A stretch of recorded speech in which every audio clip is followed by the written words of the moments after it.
Hello, hello, hello. Can you hear me? Am I live? I think I'm live. You should be able to hear and see me. Good evening, everyone. Let me know if you can see me and hear me in the chat, please. That'd be really helpful. Hope we're all doing well. Hope we're all having a lovely Friday. Yeah, good to see you guys. Let's see. Oh, there we go. Raphael Frotta says, yeah, amazing. How you doing, Raphael? Good evening, Raphael. Yeah, oh, amazing. You see me. You see me. Great. Good stuff. Good stuff. See me? You hear me? That's a very, very good news. Okay. Let me just make sure this is all sorted. Yeah, amazing. Great to be here. Another Friday, another stream. These have been really fun to do so far. So I'm going to try and keep them up and continue to find interesting topics for us to talk about. Raphael Shaswat says, hi, I'm from India. Hello from India. Hello, hello, hello. What time is it over there? It's about 7:15 over here where I am in Canada at the moment. I'm curious what time it is. Oh my God, 5 a.m. Shaswat.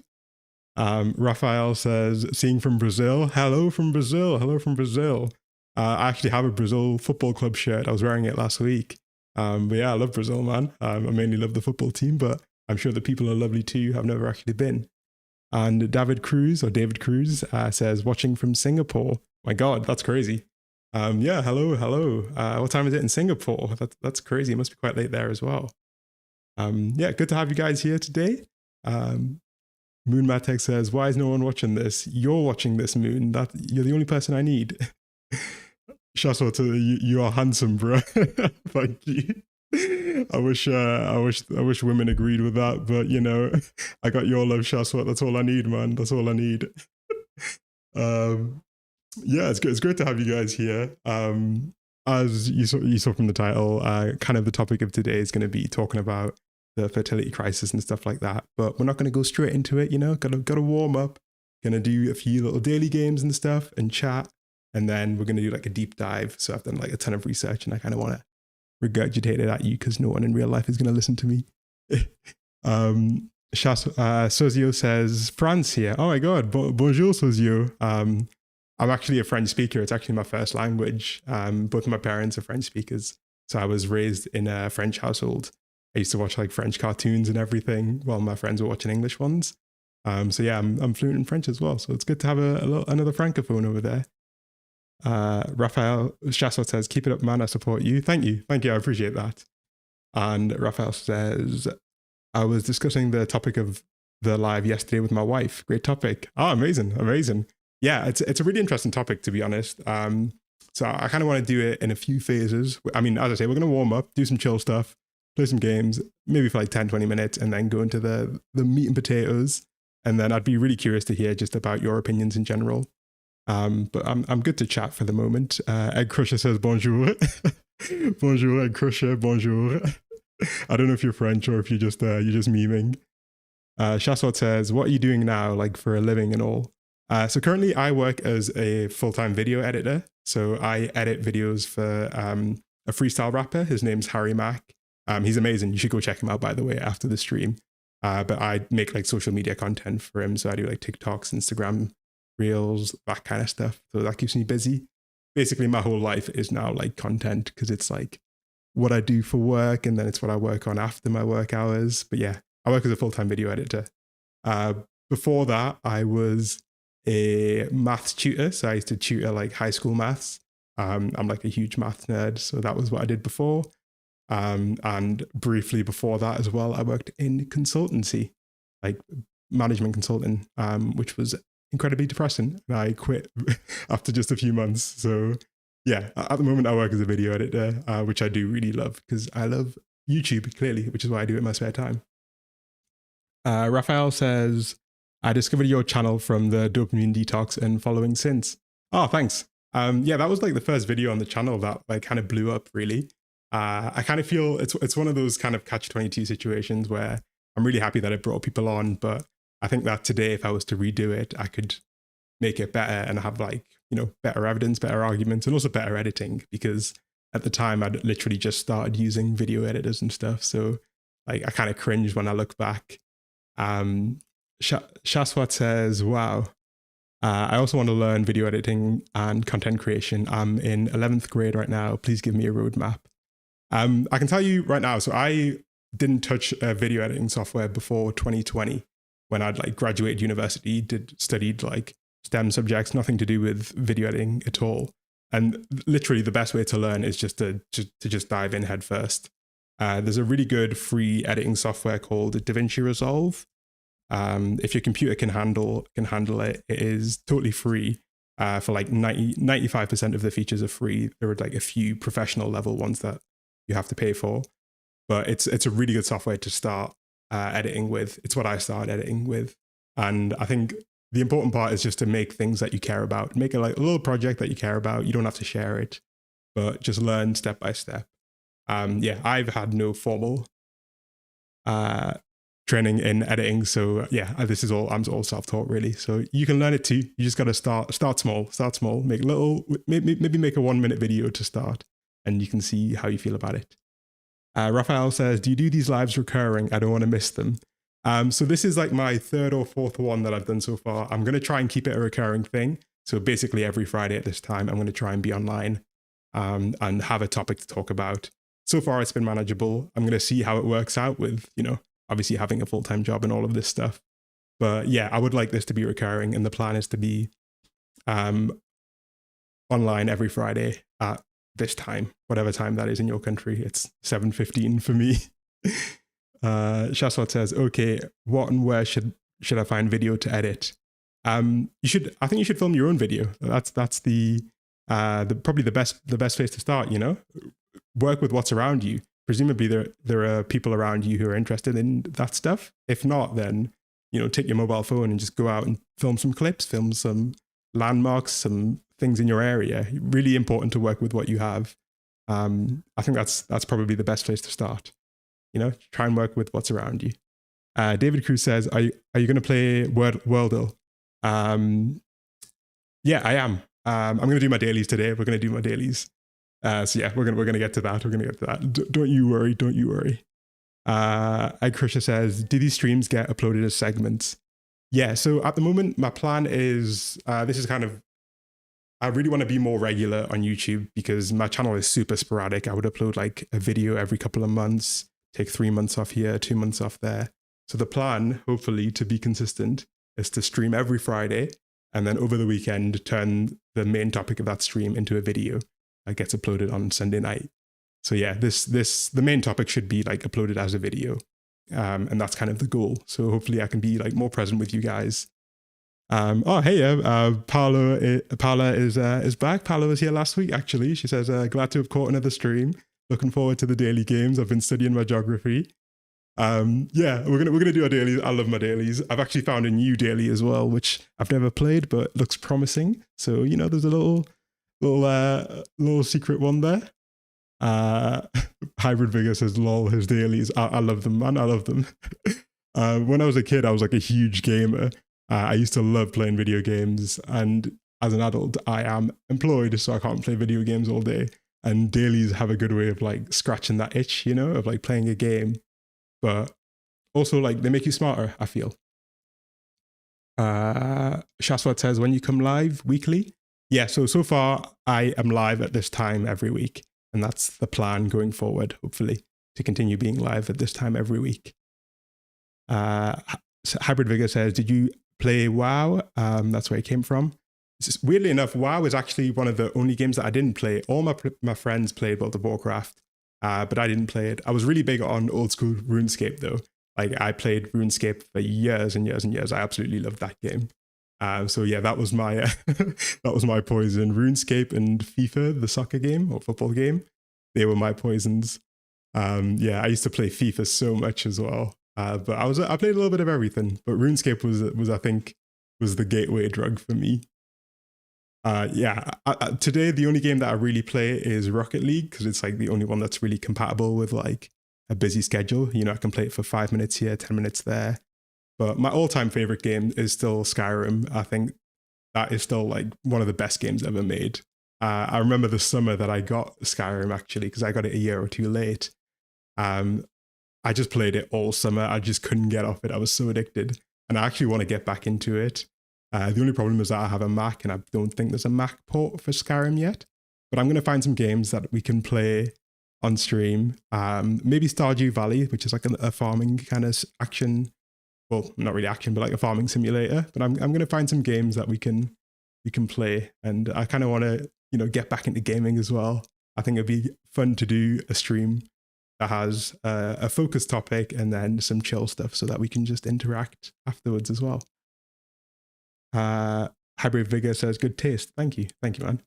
And Shaswat says, bro, your communication skill is so good. How do you achieve that?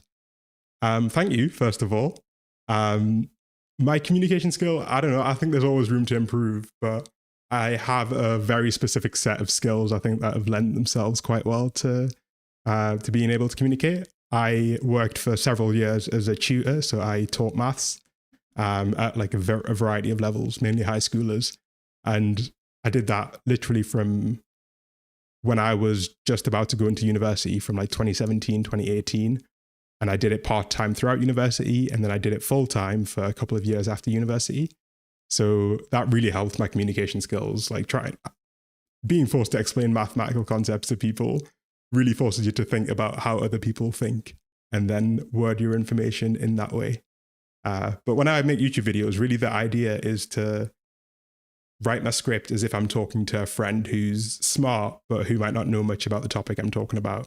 And that kind of framing is good for communicating. Try and communicate as if you're talking to a friend. But thank you. That's a good compliment.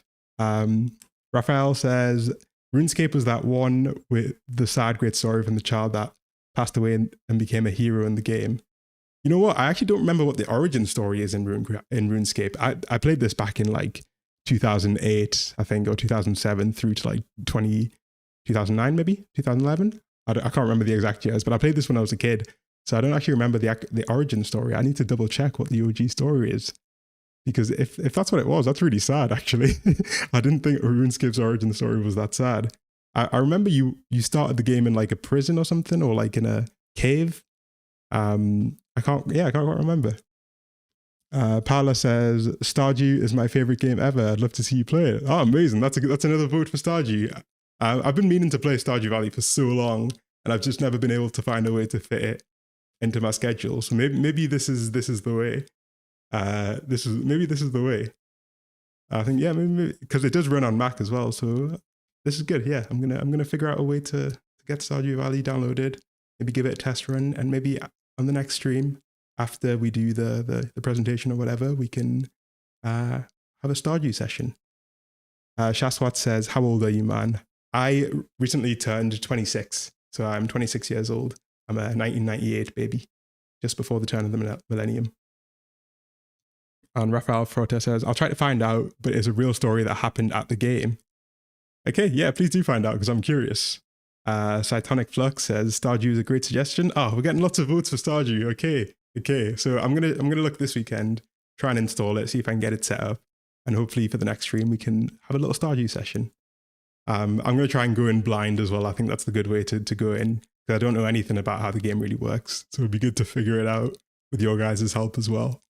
But yeah, pencil it into your calendars. And next week might be a Stardew week. May says, happy Friday, y'all. Happy Friday to you too, May. Happy Friday to you too. Happy to have you here. Yeah, the times of these streams kind of make it hard for people who aren't in the Americas to attend, but at least we have a good chunk of people here. Yeah, good to see you all, guys. Okay, so we're going to do our dailies. I need to do my dailies. We're going to do our daily games, and then what we're going to do afterwards. Then we're going to talk about the fertility crisis and why people don't want to have babies anymore. Because I think it's a super interesting topic, and I've done so much research, and I would love to share it with you, but also to get your takes as well, to figure out, why you guys do or do not want to have kids, and see if it aligns with kind of what I've been reading about. But for now, it's daily time, okay? We're going to do our dailies. So let me switch over. There we go. So we're going to start off with, actually, you know what? We'll start off with a mini crossword. This is probably the quickest one. I'm going to bash this out. So we're going to do time guesser. Then we're going to do global and food guesser. I think we're also going to do Wordle. We'll see how I feel. Might have already done Wordle this morning. I'm not too sure. Didn't think I did. But let's go. Okay, so highly praises. Not sleeping. I'm going to go for this one first. Armour athletic brand. That's going to be Under Armour. Disney elephant with oversized ears is Dumbo, I believe. Neuters is Spays, I think. This is like when you stop an animal from having kids, right? Like a cat or whatever. Highly praises Lords. Oh. Lords, I think. Admit to. Own up. What's this one? Not sleeping. Awake. It's going to be Padma Lakshmi. Guess, I don't know who she is, but Padma is an Indian name and Lakshmi is also an Indian name, so I'm guessing that's right. Barely make it through. I'm not too sure. Oh, let's see. Tabloid partner of Affleck. Lopez. Oh my God, was that super loud? I don't know if that was super loud. It sounded loud to me. No, that was a good little run. Okay, second daily is Time Guesser. For those of you who've been here before, you'll know what Time Guesser is. I had a golden run last week, but basically Time Guesser is it's like GeoGuessr. You'll get 5 pictures and I need to guess what year the picture was taken and where in the world the picture was taken. It's very self-explanatory. We'll go for it. Okay, now this is I think this is Thailand. There's a US flag, obviously, but that text in there we go. There's a Thailand flag right there. Okay, so we're definitely in Thailand. It's some sort of celebration. Maybe a visit from an American prime minister, or sorry, an American president. This looks like an American. Oh no, let's see. That's not American. This is all Thai. I don't know why there's a US flag there, but we're definitely in. We're definitely in Thailand. Or is it Vietnam? Oh yeah, because that's a Vietnam flag, right? Isn't it? Or a Cambodia flag? Yeah, there we go. I think the star is Vietnam. But that text is definitely Thai. So I'm going to guess that we're on the streets of Bangkok. And we are in like 2015. I'm going to go for the street here. And 2015.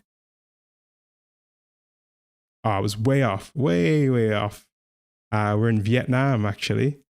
So this is a motorcade transporting the North Korean dictator Kim Jong-un through Hanoi for a summit with President Donald Trump. Oh my God. Oh, that's a North Korean flag. Of course it is. I'm so dumb.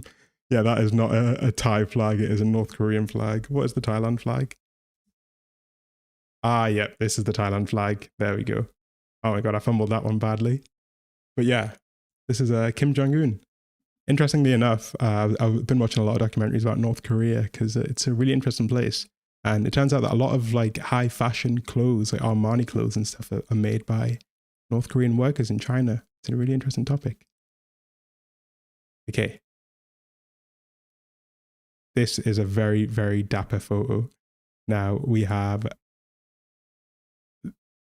this guy who is the coolest guy in the world. And he is in some kind of square. It says Paris, but that is clearly not French.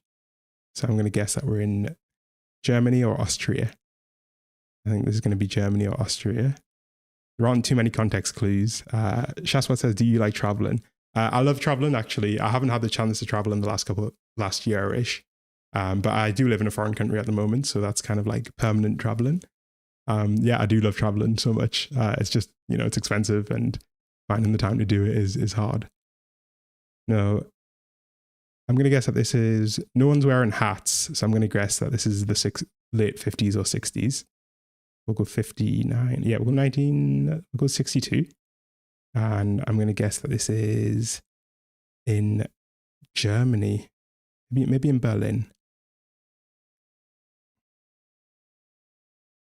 It says Divatsulet. It could be in like Turkey as well. Okay, we're gonna have to smash this one. See, yeah, this doesn't look like Berlin, but I'm gonna guess that this is in central Berlin. Okay, so this is a picture of security guards for the leader of the USSR, Mikhail Gorbachev. goes on a tour of Budapest, which was under Soviet rule at the time. Right. So these guys are like Soviet officers. Oh my God. That explains why they look like this. Amazing. Amazing. So this is Bulgarian. Sorry, apparently. Sorry, Hungarian. Get my Garians right.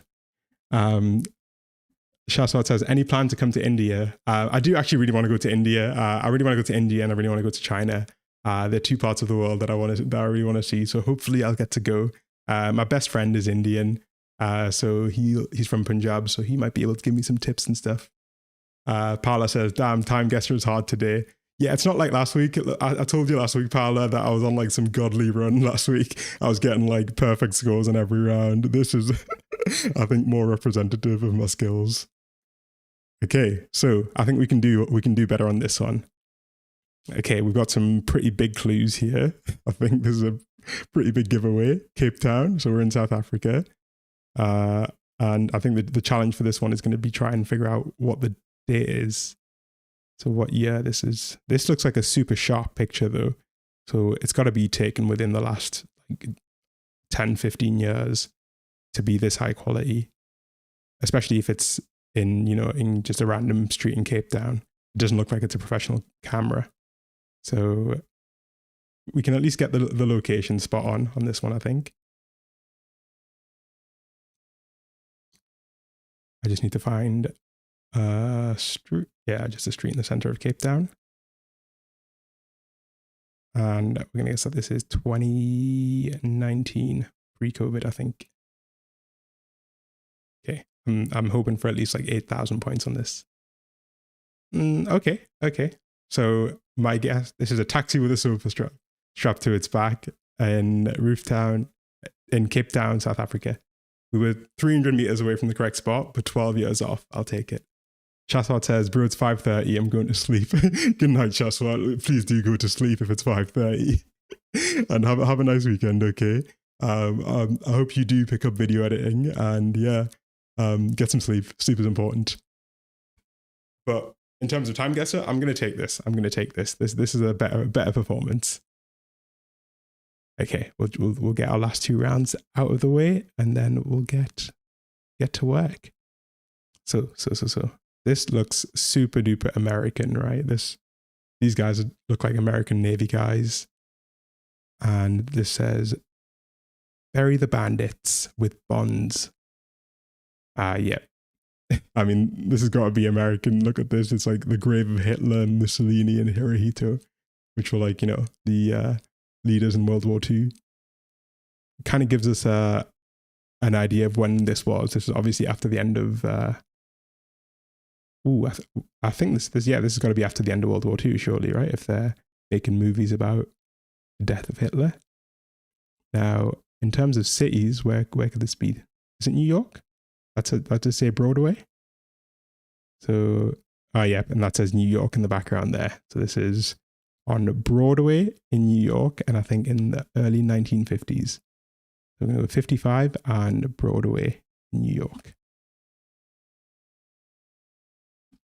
Okay, smash this. Now, I don't actually know where Broadway is because I've never been to New York, but I can take a guess that it's near Times Square, probably, right? There it is, Broadway.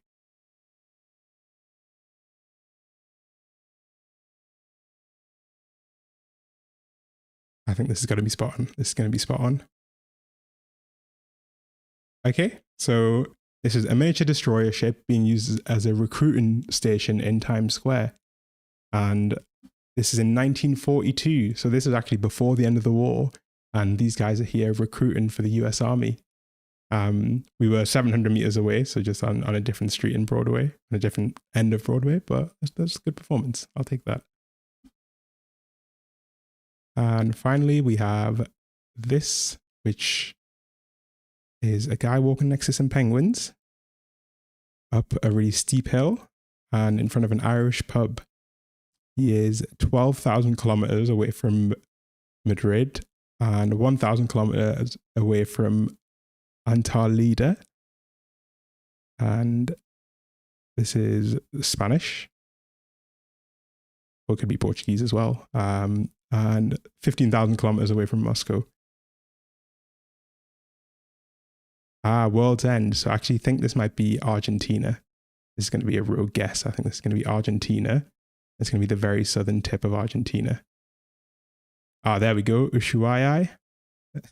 Ushuaia. I think we can go for this. And I'm gonna smash this. I am so gonna nail this. This is so good. I reckon we could probably even find the specific street, but I'm just gonna go there, and based on this guy's drip, I'm gonna guess this is 2015. Okay. A man walking by Ushuaia, the world's most southernmost city. And this is in 2008. We were 7 years off. Okay, final score, 33,000. Not the best performance, but we'll take it. We'll take it. Okay, so we'll do one more daily, and then we'll get to the topic of today's stream, which is talking about fertility. And Paula says, that's amazing. Paula, you're supporting me, man. You're supporting me. And I appreciate it. That was a shoddy performance, especially compared to last week. But I'll take the support. I'll take the support. I'm never going to say no to a compliment. But yeah, not our best work. Not our best work. I think we could have done better. You can even see on the math, right? But we generally got the vibe. We got the part of the world right on all of them. But just the specific location was not quite there. So I'm actually going to try this new one, which is called Food Guesser. And I don't fully understand how it works, but I think I just need to guess where the food is from. And Raphael says, I'm quiet because I'm terrible at this. As you can't tell, I am also not very good at it, but I'm not quiet. I'm still yapping. But no, feel free to stay quiet and chat. There's no obligation to chat if you don't feel like it. Just having your presence is enough. Okay, so this is a meal, and it's going to reveal the name if we get 2 incorrect guesses. It's made of whole chicken, salt, sugar, 5-spice, Shaoxing wine. That kind of gives it away. Scallions, ginger, garlic, cornstarch, honey. And this dish involves marinating a whole chicken in a mixture of salt, sugar, and spices. After marination, the chicken is air-dried to achieve a crispy texture.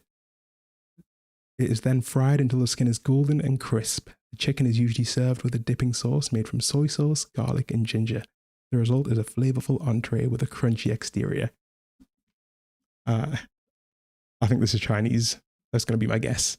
May says, I just got off work and I'm playing with my 2 cats so they don't murder me out of sheer boredom. Is that one of your cats in the profile picture? What are your cats called?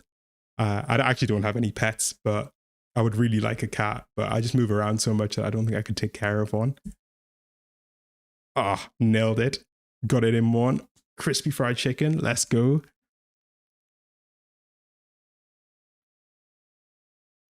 Okay, this one is made of crushed ice, sweetened beans, jelly cubes, coconut strips, sago pearls, evaporated milk, leche flan, ube halaya. Oh my God.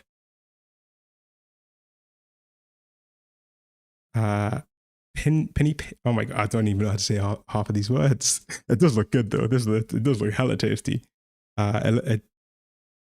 My initial guess is that this is a Southeast Asian kind of dessert from like Thailand or something, or Philippines.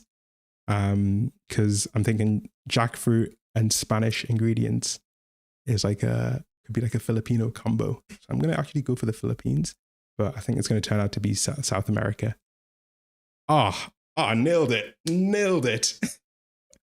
Okay, so we're not having a good day on Time Guesser, but it turns out that I'm really good at guessing where food is from. This is a new skill of mine.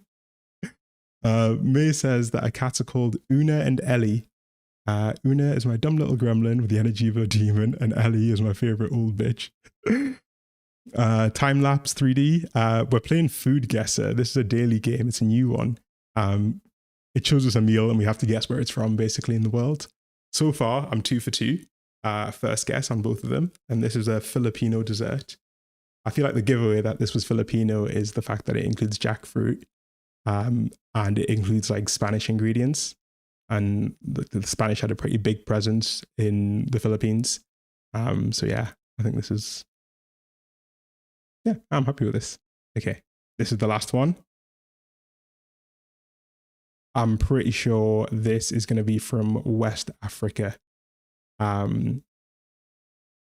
I am of West African like descent, so both my parents are from West African country, and these ingredients are like super West African, especially palm oil and egusi. So I'm going to guess that this is Nigeria.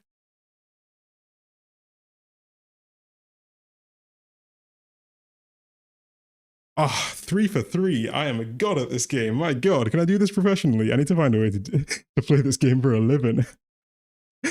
Okay, I absolutely killed that. Yeah, 15,000 points. Oh my god, I'm so proud of myself. This is the biggest achievement of my life. Raphael says, do you think these games really improve our sense to guess more things? I definitely feel like I think they do to an extent. I think especially geography games, they definitely make you more aware of what certain countries look like and certain parts of the world look like. I don't know how much it makes you smarter, but it is a fun way to like practice and use your brain. But I smashed this. I'm so happy. Satanic says that was fantastic. Thank you. Timelapse says that was impressive. Egg Crusher says try a random. I think I have to leave on a high. I don't think I can risk this. Broji says, will you be exploring antinatalism on the stream? So I'm actually going to go into the topic pretty soon. I'm not necessarily wasn't planning necessarily entirely on talking about antinatalism as a movement. But I'd be interested in hearing maybe if anyone in chat feels like they align with antinatalism after the talk and you feel like you're against the idea of having birth. I'd definitely be interested in hearing that perspective.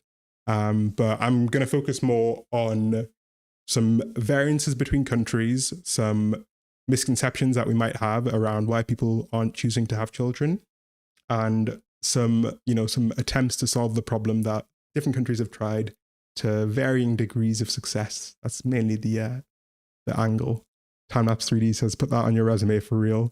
Honestly, if there was a way I could put this on my resume, I've got to screenshot this at least. I'm totally screenshotting this.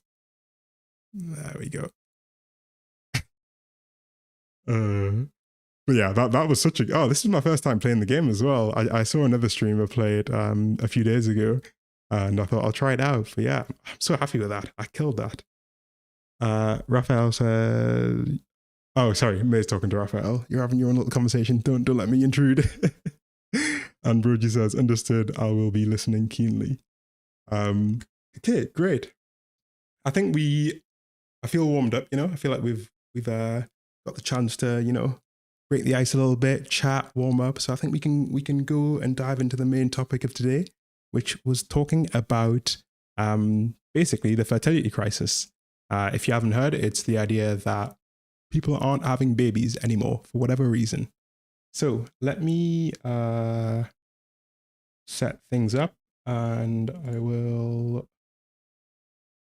get us started. Hold on. Okay, let's see.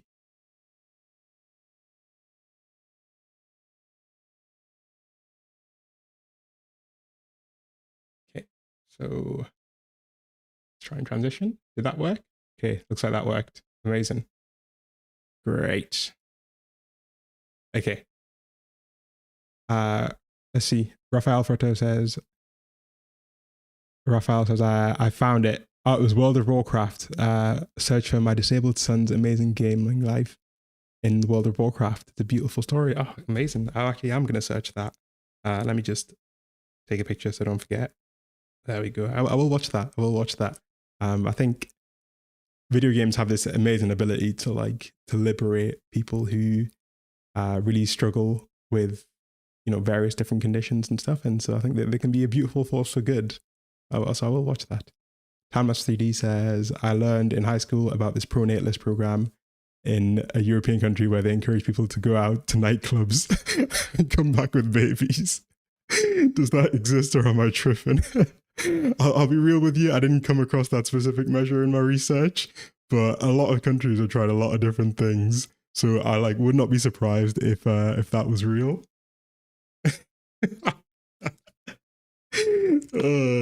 I mean, if you were to ask me now, I would say I think you are tripping, but I wouldn't be surprised if it was real, to be honest.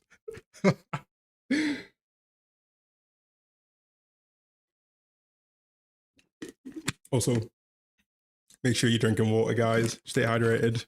You know.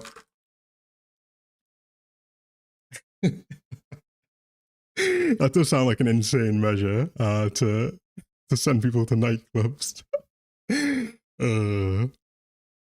Okay, time to lock in. Let me get my notes up as well. So I just have those ready. And we're going to try and get started. Oh, God. Okay, bear with me while I get these notes ready. And we'll get cracking. So I just wanted to start by going through a few headlines that I found in my research. So the US fertility rate has dropped to another historic low. Births in Japan have hit record lows. Italy's national birth rate is declared a national emergency. And there are fears for South Korea as the fertility rate has dropped again. And on a global scale, we have the stat that nearly every country is due to shrink by 2100. This is warned by a study. Now, there's little to no doubt that there's like an ongoing fertility crisis. People are choosing to not have babies anymore. From South Korea to the United States to Norway to Taiwan to pretty much every developed country, in quotes, right? Every rich country, people are not having children anymore. And you might not think this is a problem, but it is a problem for a few reasons. You see, the reality is that people are living longer than ever at the moment. Across the world, people are living longer and longer every year. And the issue is when people start to live this long, you run into a bit of a problem, which is that you need new workers to replace the ones that are retiring. You need new workers to pay taxes that will eventually fund the pensions of those who retire. And you need young people in the workforce to take care of those older people, to take care of their family members, to work in the healthcare sector, and to basically replace all of these old workers that are not dying off, or all of these old people that, you know, are no longer dying. And you can see that the life expectancy has skyrocketed across developed countries and less developed regions as well of the world. So this is a statistic that shows you how bad the problem is actually at the moment. In the 1960s, there were 6 people of working age for every retired person. Today, the ratio is closer to 3 to 1, and by 2035, it's expected to be 2 to 1. So 2 working people for every 1 retired person. This means that there's a lot less tax money that can be used to pay the pensions of those who've retired, and there are a lot fewer people to take care of those who've retired, and there are a lot fewer workers to replace those who've retired, which, you know, is a problem for some. And this is one of those topics where if you ask 5 different people, you'll get 5 completely different answers as to what the reason is. People tend to have quite strong opinions about why children aren't being born anymore. Some people might say it's a cost of living issue, right? The cost of childcare and housing is too high, and that's what's stopping people. Other people, maybe some more radical people, might say that it's to do with declining rates of religion in the world, that people aren't having babies anymore because they're not religious. Some people might blame women's liberation movements, for example, right? Some people might, you know, say, it's the feminist fault, in quotes. And others might blame birth control and the availability of birth control for being the reason why we don't have kids. Either way, no matter what people say, they're typically quite rigid in their ideas. They're typically pretty certain that either their experience or their belief is the reason why, on a global scale, people aren't having children. But I think we're smarter than that. I think we can do better than that, because when I see that there's a problem that is affecting Norway, but it's also affecting the US, and it's also affecting Taiwan and France, I tell myself that there's got to be like a better answer that we can give, right? Because these countries are completely different. The childcare situation, for example, in Norway is vastly different to the childcare situation in the US, which is vastly different to the UK. which is vastly different to Germany. Shout out Brazil, actually. I don't know what Brazil's fertility rate is. Let's quickly check that. Oh yeah, so Brazil is also in the same situation. Exactly right. As you say, the situation in Brazil and the US can't really be compared that directly. So I feel like we can get a better answer than just this one line solution of, oh, it's the cost of living, or oh, it's birth control availability, or it's the feminists, right? I think we can do better. So if you'd asked me, to be honest, like even just a couple of weeks ago, I would have put the blame squarely on the cost of housing. In fact, there's this one chart that lives like in my head rent free. It's a chart that compares the growth of house prices to the growth of incomes in the UK. And you can see the rapid divergence between the rate at which house prices are growing every year and the rate at which people's incomes in the UK are growing every year. May says, what's your preferred way for us to answer personally? Character limit in YouTube makes long, nuanced answers hard. I would need to spam the chat and I wouldn't want to pester. The chat isn't super active at the moment, so you feel free to post a longer message in the chat if you need to. I don't think anyone's going to mind. I'm not going to mind personally. And yeah, it's not like it's moving so fast that I can't read it. It's all good. Yeah, feel free to drop comments in the chat as I'm talking, and towards the end as well, I kind of want to do more of I'll interact a bit more with the things people say in chat. But yeah, feel free to talk in the chat. And CJ says, I'm worried because my girlfriend and I want to get married one day, but she hates kids and the thought of kids. But I want to have kids one day and I really love her and don't want to leave her ever. So interestingly, I'm actually going to talk briefly in today about disagreement between couples, because it's actually a really interesting factor in explaining this whole fertility crisis. So I'll give you a little bit of the research and the evidence about it. Obviously, every relationship is different and it's up to you to figure out what the deal breakers are. But there are some interesting trends in couples disagreeing around the thoughts of having kids. But yeah, as I was saying, this graph lives in my head like rent free. I think about it all the time because, one of the biggest challenges facing young people is the cost of housing, especially. And intuitively, to me, it feels like that's why people wouldn't want to have kids. And to a lot of people, it feels that way. But I want to, challenge my intuition and work on, data, facts, evidence, all of that stuff. And maybe we can reach a more nuanced answer as to why this is more of a global problem than necessarily a specific localized problem.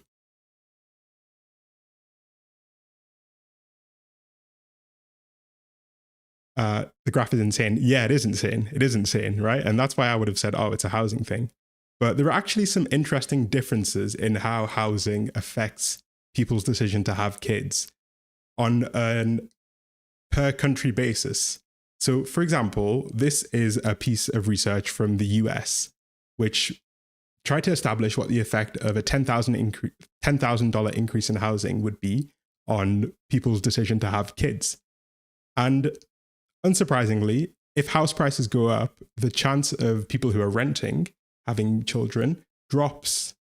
So it corresponds to approximately a 5% drop in the decision to have kids it corresponds to a 2.4% drop in the decision to have kids if you are renting.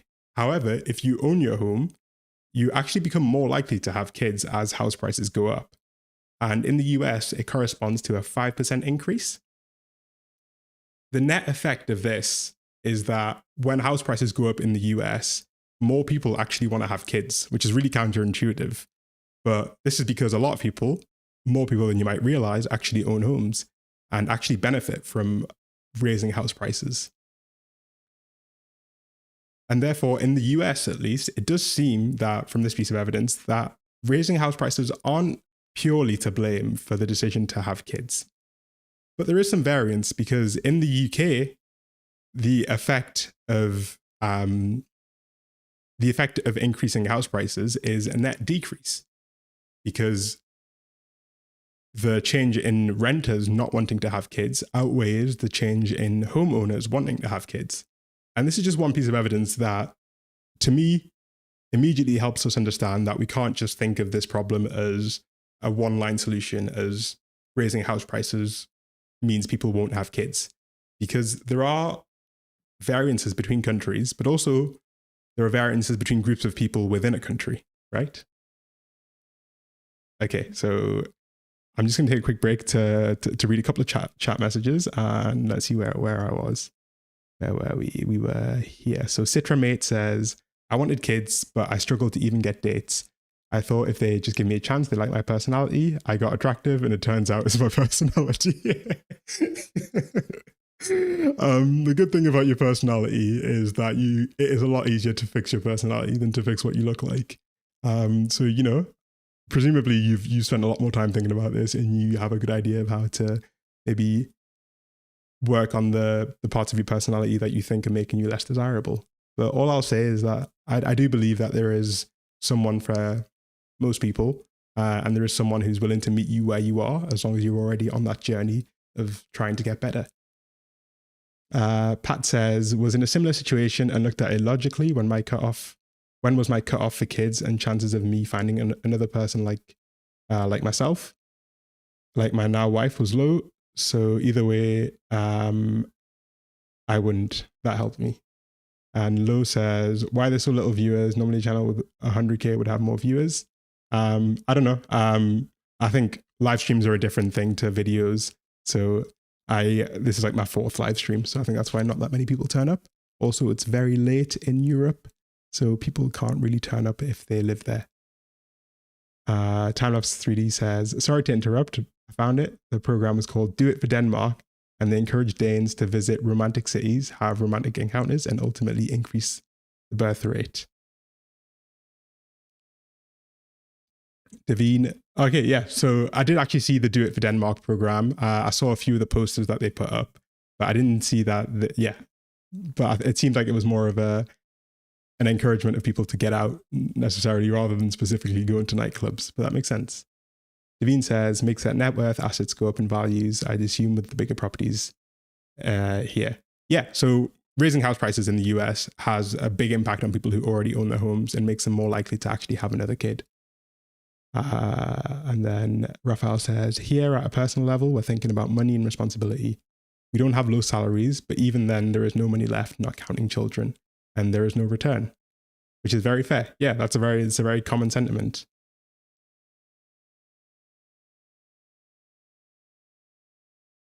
Okay, so I'm going to continue on a little bit more, and then we'll take a little break further on to catch up again with some chat messages.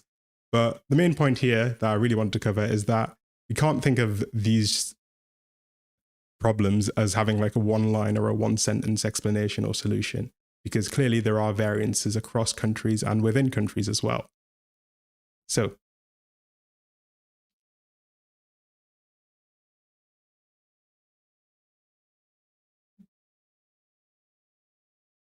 yeah, so clearly housing can't explain the full picture.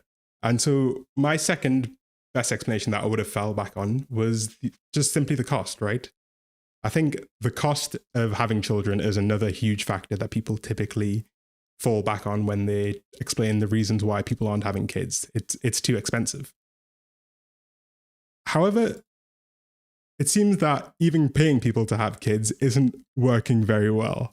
So Vox has written fairly extensively about this topic and found that Taiwan has spent more than $3 billion trying to get its citizens to have more children, and it's had no success at all. In France, they've spent even more money trying to get people to have kids. So they spend about 4% of their GDP on various measures to encourage people to have children. And to put this into perspective, if the US spent 4% of its GDP on family measures, that would be the equivalent of the entire defense budget. And the US Department of Defense is the second biggest employer in the world. So countries are actually, some countries at least, are actually spending a huge amount of money on things like tax breaks, things like direct cash transfers, and things like childcare benefits to encourage people to have kids. But it still seems that, at least amongst the rich, developed nations, this is not really working. Even just going down a purely monetary route doesn't seem to actually encourage people to have kids. Which, I think is an interesting finding. Okay, so where are we? Yeah, so clearly there's a bit more to this whole situation than meets the eye initially. And I think we can maybe look at some of the research and evidence, because there is a whole body of research and evidence to engage with. And I've tried to find the best bits to share it with you. And I'm curious to hear what your opinions are on these different aspects.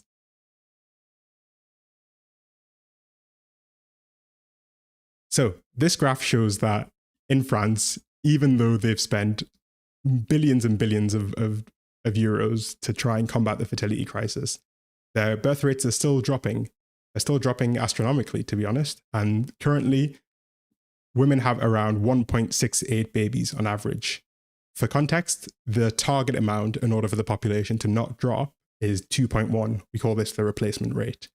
And so if any country is below 2.1, then its population is slowly shrinking. And you can see that even in France, they are struggling, despite the fact that they're spending huge amounts of money on childcare measures.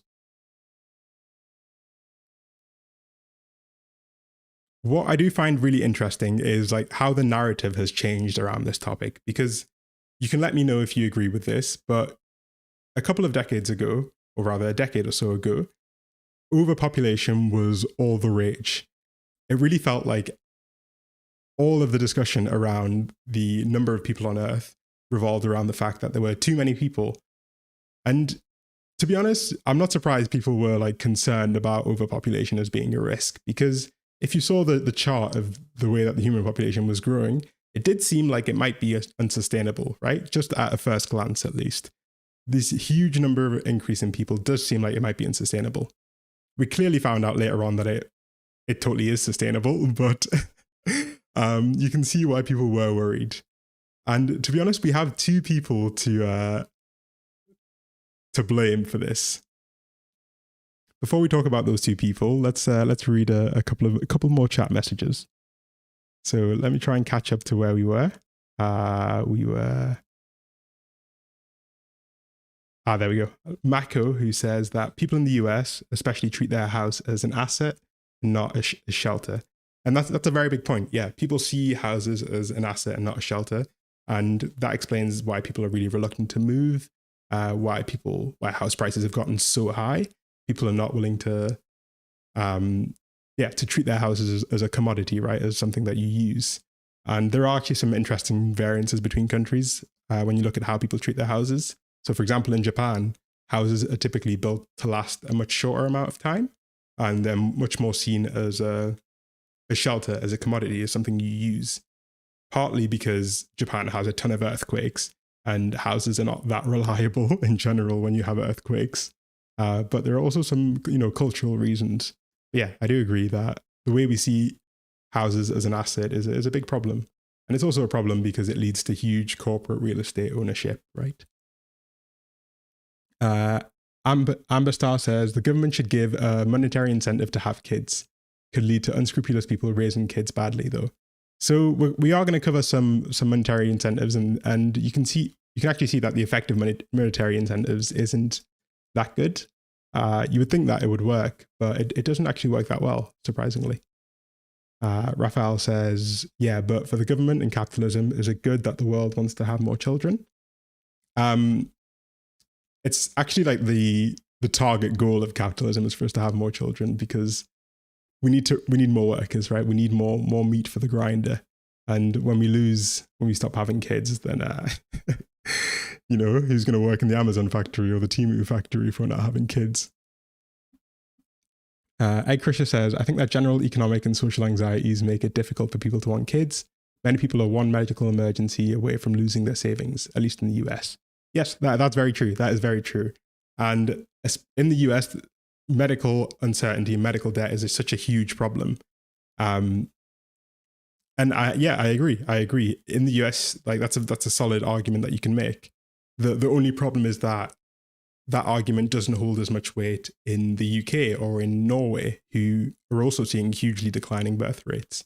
And that's what I'm interested in, right? But yeah, I mean, I can't say that you're wrong. You're clearly right. Mako says, the cost of living has increased so much where I live. It's also weird that not a single one of my former classmates and college mates have kids. Yeah, so yeah, it does feel like no one in our cohort is having kids. I do agree. Cytonic Flux says, in a number of states in Australia, 1 in 4 houses are purchased without a mortgage, paid for in cash. I would assume that is from maybe driven by corporate real estate purchases. I don't know if that is the case, but that's an interesting statistic that many people are paying for houses in cash. I would assume that that's a corporate real estate thing, right? Because corporate buyers can afford to pay in cash. And Pat Nev said, I got a bit lost there. Pat Nev says, money likely isn't as big an issue as people believe. People buy expensive equipment and pets despite the expense. It's a little different, but there is much more than just money. And yeah, I agree. US costs, May says, US costs for childcare, medical care, rent are crazy, and the tax credits and benefits are nothing in comparison. And that's very, very true. And we will talk about that a bit more. The US is particularly interesting in that it spends so little on childcare compared to what people need. The UK really has it bad. I can't read that. Baby Sneak. I'll just call you Baby. It is unfair to me that people get refunds for kids, give them to single people so they feel comfortable enough to mate. Well, I mean, if you give a single person a stimulus check, they might just spend it on something else. There are still too many people. Well, interesting enough that there actually aren't too many people. We have a distribution problem rather than a population problem. We have the resources on Earth right now to support everyone to a really good standard of living, but we just can't get the things to the right places. Jacob Brownlee says, wait, you're French. I'm English. I'm an English national, but I'm a French speaker. Yeah, because both of my parents are French speakers.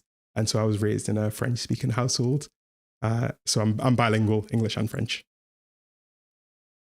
Mako says, the topic changing drastically is so true. Me and my partner got shamed 6 years ago by friends and family for not wanting kids. This is no longer the case. Yeah, of course. Well, not of course, but yeah, the consensus has changed. Yeah, as you say, it's a really big dynamic change, actually. That the consensus has changed and people understand that people don't want to have kids anymore. Okay, so I'm going to pause there and we're going to continue talking about the topic, and then we'll take another break a little further in just to hear your thoughts, because this is really interesting. I like to hear what you guys think. It informs my own opinion as well. But as we said, for the longest time, we thought that overpopulation was the biggest risk that was facing humanity, because it seemed that humanity's population was growing at like an unprecedented rate. And we have 2 people to blame for this, okay? So first of all, we have this dude here. His name is Thomas Malthus, and he is an 18th century economist. And he was the first major figure to really write about this idea of a population boom. He saw that the quality of life in 18th century England was dropping pretty quickly. And he said that there was just too many people, and that we'd get to a point where there wouldn't be enough food to sustain the growing population. That the population was growing exponentially, but that the food supply was growing linearly. And so we'd get to a point where the population growth would eclipse the food supply growth. And he really believed that. And a couple of decades later, another professor wrote about the same topic. His name was Paul Ehrlich, and he wrote a book called The Population Bomb. And in it, he repeated a lot of the ideas that Thomas Malthus had speculated a couple of hundred years earlier. And people really believed them. To kind of put into perspective how scared people were of overpopulation, I want to share a quote by the chairman of the Federal Reserve in the US, who said that overpopulation could be more explosive than the atomic or hydrogen bomb. This was said in the mid-60s by Mariner Eccles, who was the chair of the US Federal Reserve, like one of the most powerful people in America, effectively. And he was concerned that the effect of overpopulation could be so drastic that it would be comparable, to the atomic bomb. People were dead scared. Turned out that they were kind of wrong, but that's an aside.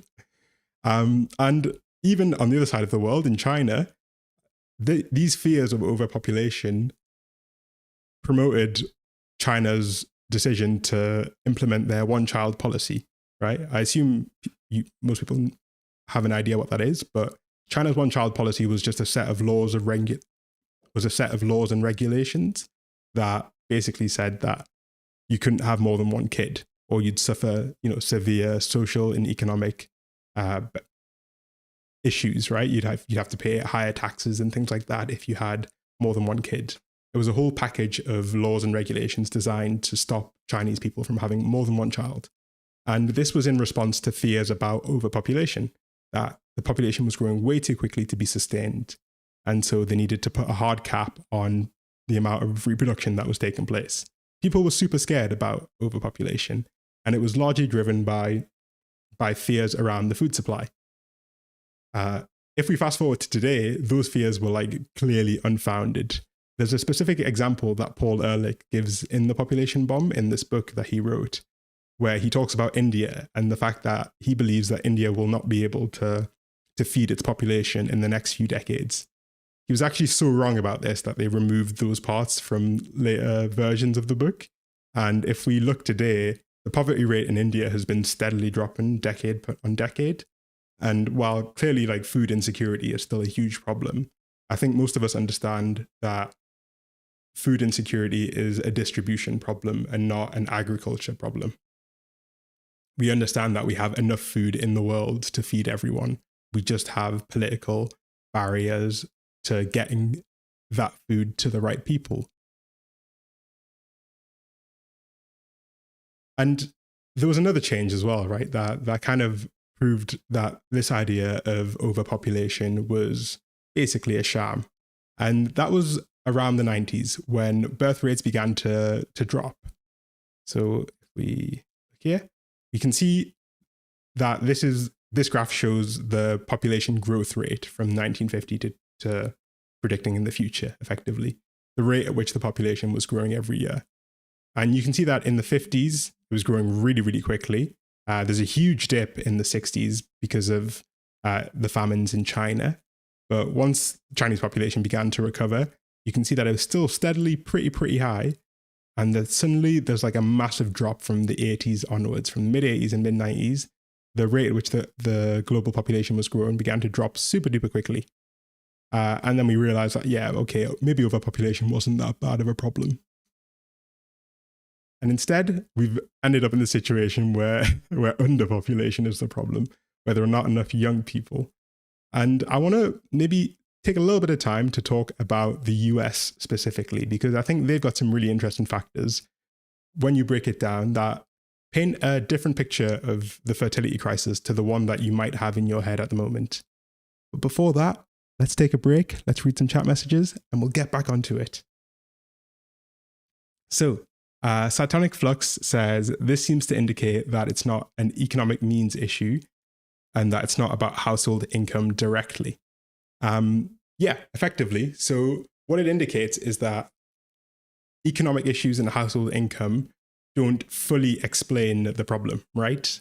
They definitely explain part of the problem for sure, but they don't fully explain the problem. And to say that people aren't having kids because they can't afford them, as if that's the only causal factor, is incomplete. But that's it basically, right? It only explains part of the crisis.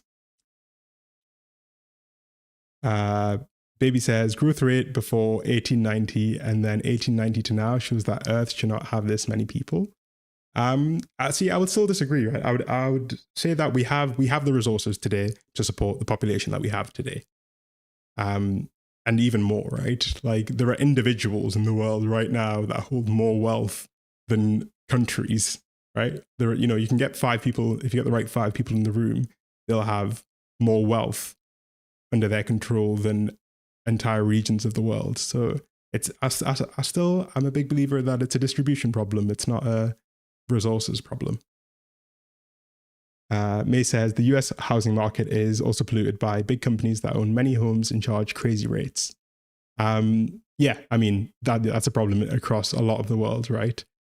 These companies that have so much wealth that they can weather the storm, and they're not really that badly affected by housing crises, right? And they're incentivized to make more money, basically. But yeah, the housing market is a mess. Okay, so Raphael says, I personally think it is something about the future perspective. I don't have it. I don't see a reason or hope to perpetuate my last name or a family. I can't think of a legacy. It's a little sad, but hey. I feel similarly, yeah. And I will actually talk about that towards the end of this presentation. May says, I have to log out to see a movie, so everyone please excuse the upcoming spam. Have a great night, everyone. Enjoy your movie, May. Enjoy it. That sounds sick. Baby says, yeah, I know people who have 5 kids and buy a new car every tax day and not to drive the kids around it. Yeah, so I mean, there are obviously, without a doubt, a lot of people who are somewhat irresponsible with their money. I can't argue that, obviously, right? But it doesn't explain the full picture, you know? Big picture. Let's zoom out. Okay, so May gives me a bit more information. So she's a woman, USA, ex-Mormon. I will not have children because 1, I'm afraid of the physical process from pregnancy to birth to postpartum. 2, I've fought tooth and nail from my mental health. I'm sincerely not mentally fit to be a suitable mother. 3rd, money. 4th, genetic autism. And yeah, the challenges associated with that, obviously. 5th, fear of wars, economy, and environmental changes. There we go. And then I'll run through all of them. And then Mormonism. I love my job. The dating scene. Like a point about safety as well. And to wrap up, I'm happy that other people want kids. This is a real issue, but I don't. I want to travel, meet people, build experiences, and feel safe. And I think that's very, very fair. And honestly, we are skipping. I don't want to skip ahead too much, but I think I'm going to probably echo a lot of those feelings. Yeah, thank you for giving me that take, May, as it's always good to get more data. And I especially wanted to actually get opinions from women because, you know, obviously I'm not a woman, so it's really important for me to understand that perspective more as well. Davine says, how capitalist imperialist states promote having kids has always been very interesting to me. I'm personally anti-natalist, so it feels like an underexplored critique to me. And we might be able to talk a bit more about that towards the end. But yeah, that is interesting. And the Aussie housing market is crazy. Yeah, the Australian housing market is, I think, arguably the worst in the world, right? In terms of how expensive houses are. I know that Sydney is crazy. But yeah, thank you for that take as well. So let's see.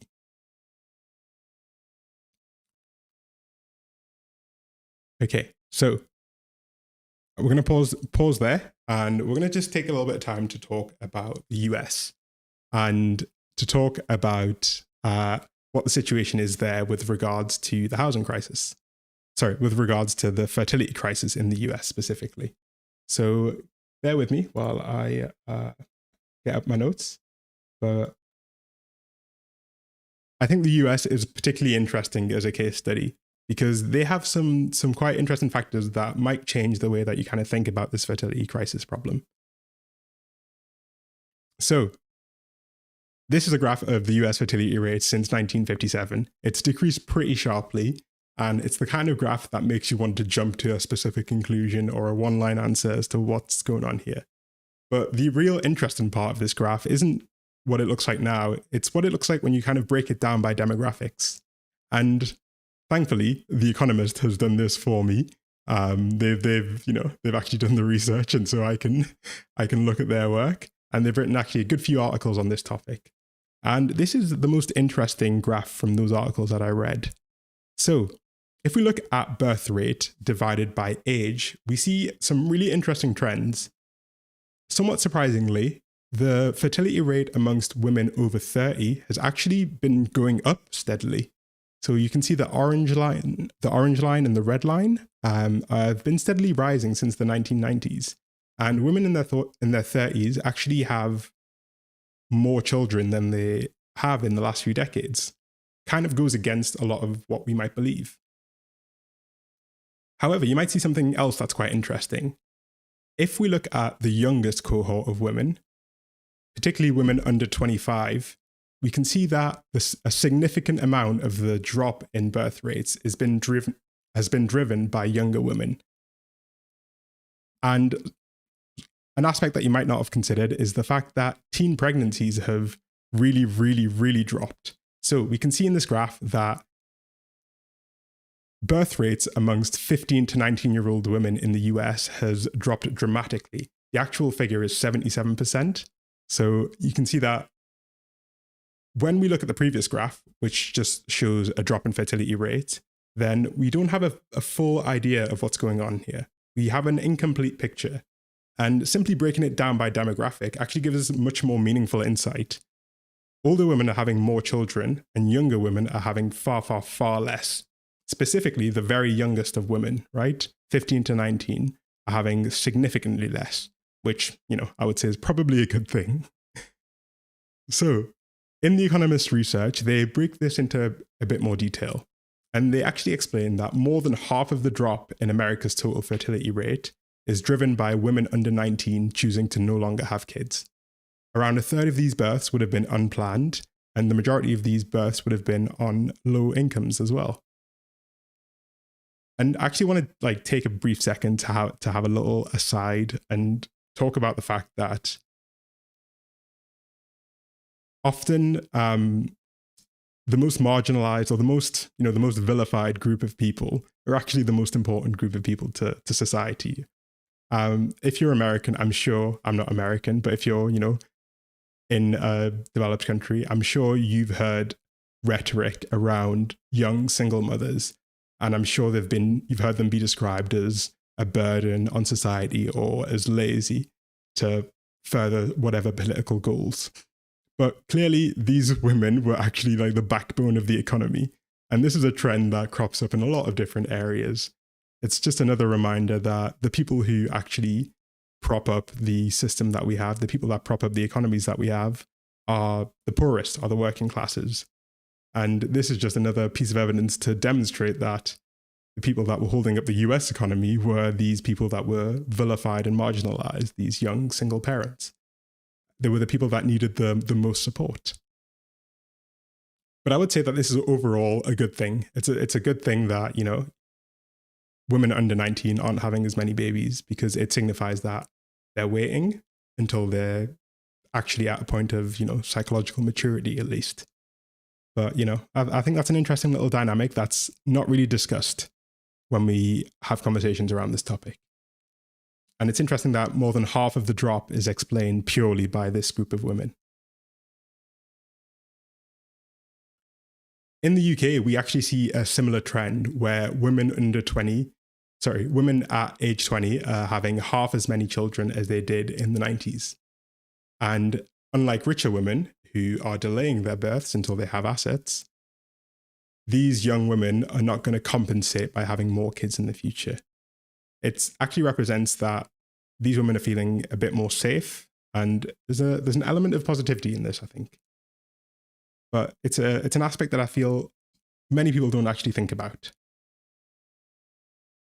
What is also interesting that was found in the Economist research is that there's not much evidence to suggest that middle-class women on average in America actually want less kids than they did in the past. If you ask women at around age 24 how many kids they would ideally like to have, the number has stayed really stable, around 2.2 kids. So on average, a middle-class or university-educated woman still wants around 2.2 kids in America.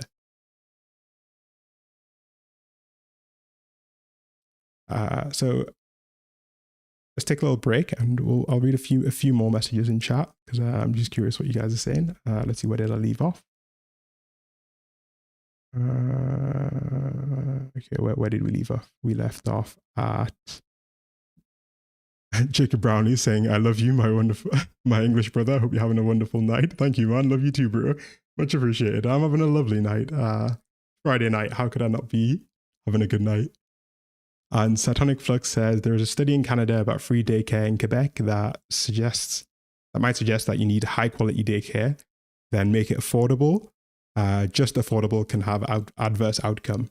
Yeah, and that is a very important point, right? We need these services to be quality, right? Not just available, because offering someone, a shitty service is not going to change their mind. They want a good service. That's interesting. I want to look into that actually a bit more. I don't know if I said, but I actually live in Quebec at the moment. So yeah, that's very interesting to hear.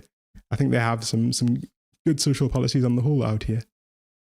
And Jacob Brownlee says, amount of land is what I think is going to be the problem. Developing land, we have no farmland and land for cattle and the crippling debt on farmers is leading to less farmers. This is another point that feels like conventional wisdom, and I don't know what country you're in, so this might vary depending on where you live. But in the UK, at least, so the country that I'm normally from, the vast majority of the UK has nothing on it. It's like still completely empty for the most part. There are some really strict regulations that stop people from building on farmland, and we haven't actually used up that much land in the UK. This can vary, obviously, depending on what country you're in. And obviously for farmers, they'll have different requirements for land, but that's a topic that I'm not hugely educated on, but I can say that in the UK, at least, we have a lot of empty space. It's just that the economy is concentrated in a few small spaces, right, where everyone wants to be. Julian Martinez says, this is great. I'm grabbing tea. I don't know when you sent that, but I hope you got your tea. I had one just before stream, actually. It was Earl Grey. I'm a big tea guy. Okay, and Pat Nev says, honestly, I feel societal changes are a big factor. In 1950 to 1980s, the women had less rights, and this was the rule. It's good that women have more rights, but I feel like it's had an inadvertent impact. And that's definitely a factor that we'll cover as well. How women's liberation and their desires have affected the birth rate. So JPEG says, 17 great people together, time to get informed. Yeah, nice to have you here. I don't actually have the view count turned on, so I don't know how many people are here, but I appreciate every single one of you. Pat Nev says that's interesting, and I would say that's good. Suspects that it means they feel less pressured and less accidental pregnancies. Yeah, that's what I believe as well, which I think it's a good thing overall. And Paula says, situation in the US is crazy. At my job, the primary caregiver is given 3 months of leave. The secondary caregiver gets 2 weeks of leave. Absolutely, yeah, insane. The US is on another level when it comes to not offering childcare services. It's like a complete other level. And yeah, I mean, vacation policies in the US in general are awful, right? Like getting 10 days of annual leave is a good amount in the US, whereas that's less than half of what someone would be legally entitled to in the UK, for example.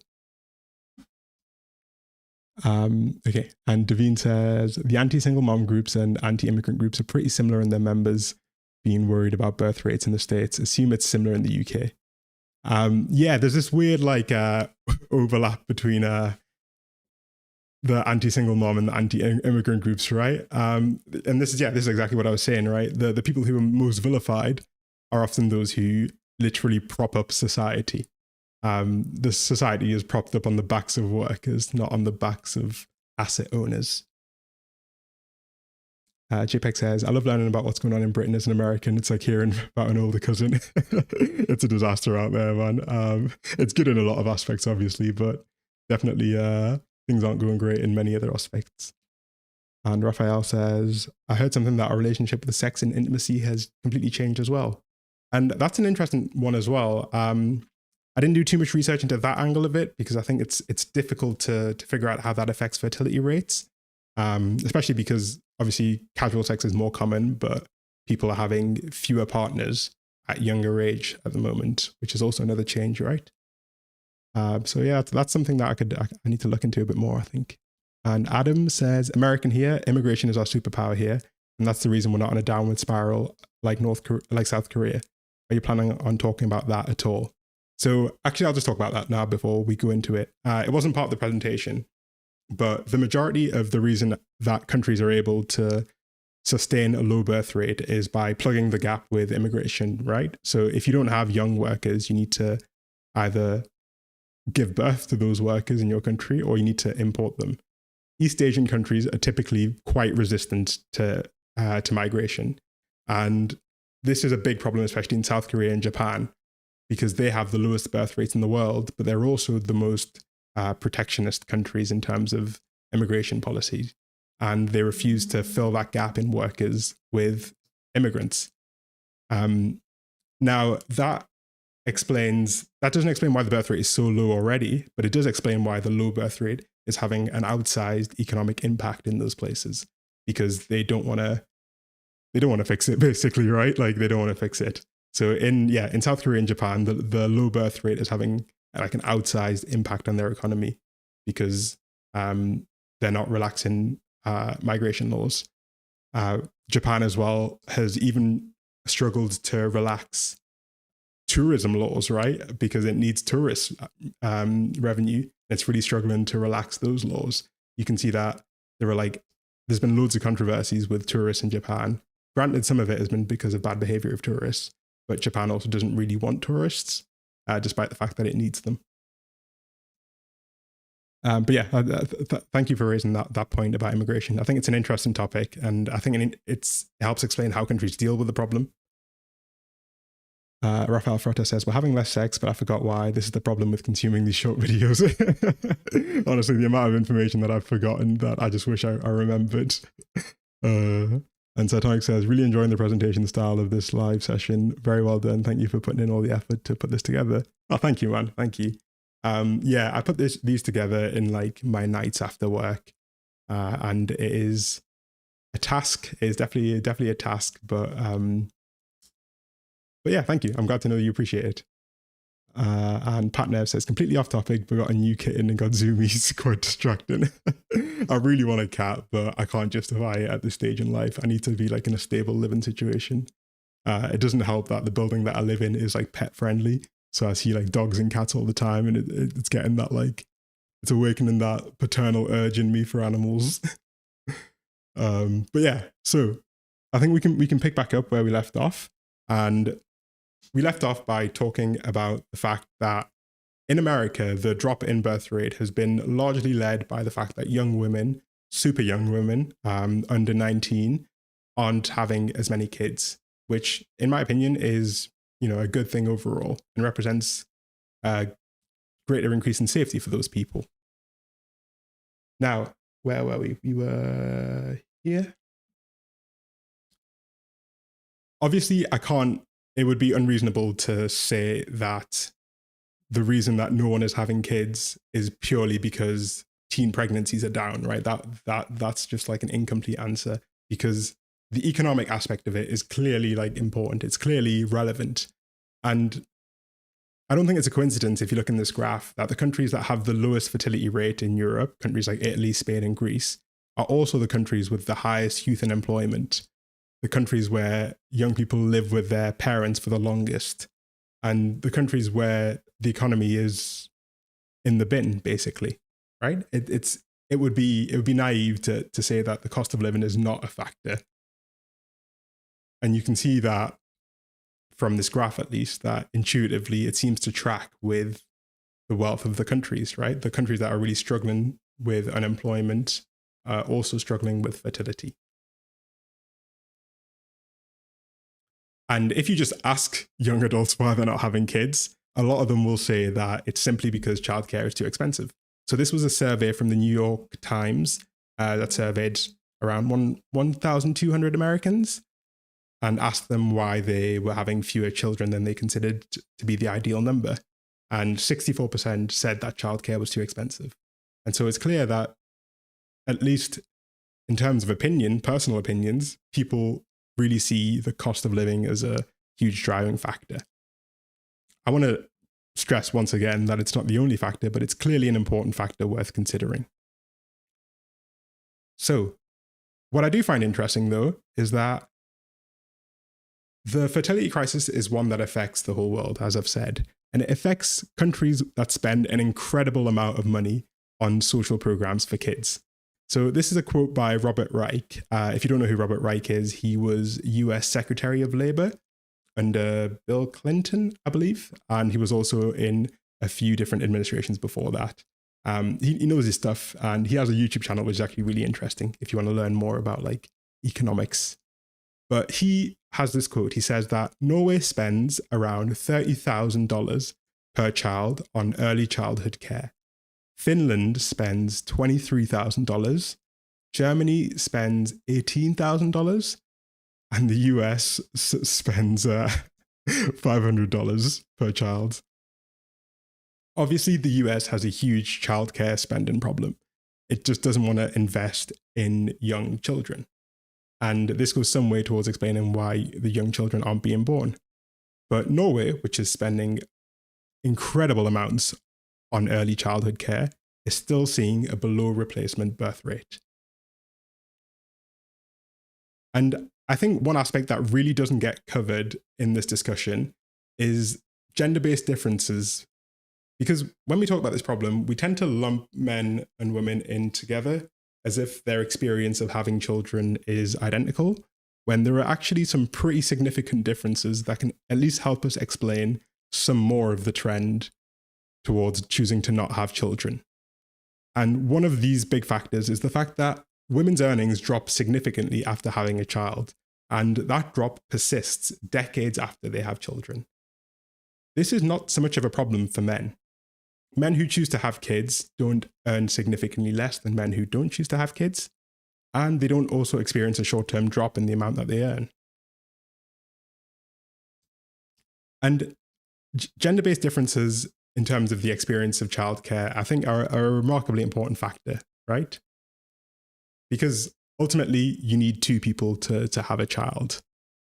And to consider the experience of those two people separately might help us have a bit more insight into why they choose to adopt the behavior that they do. Now, this tracks with the work of Dr. Matthias Dupke.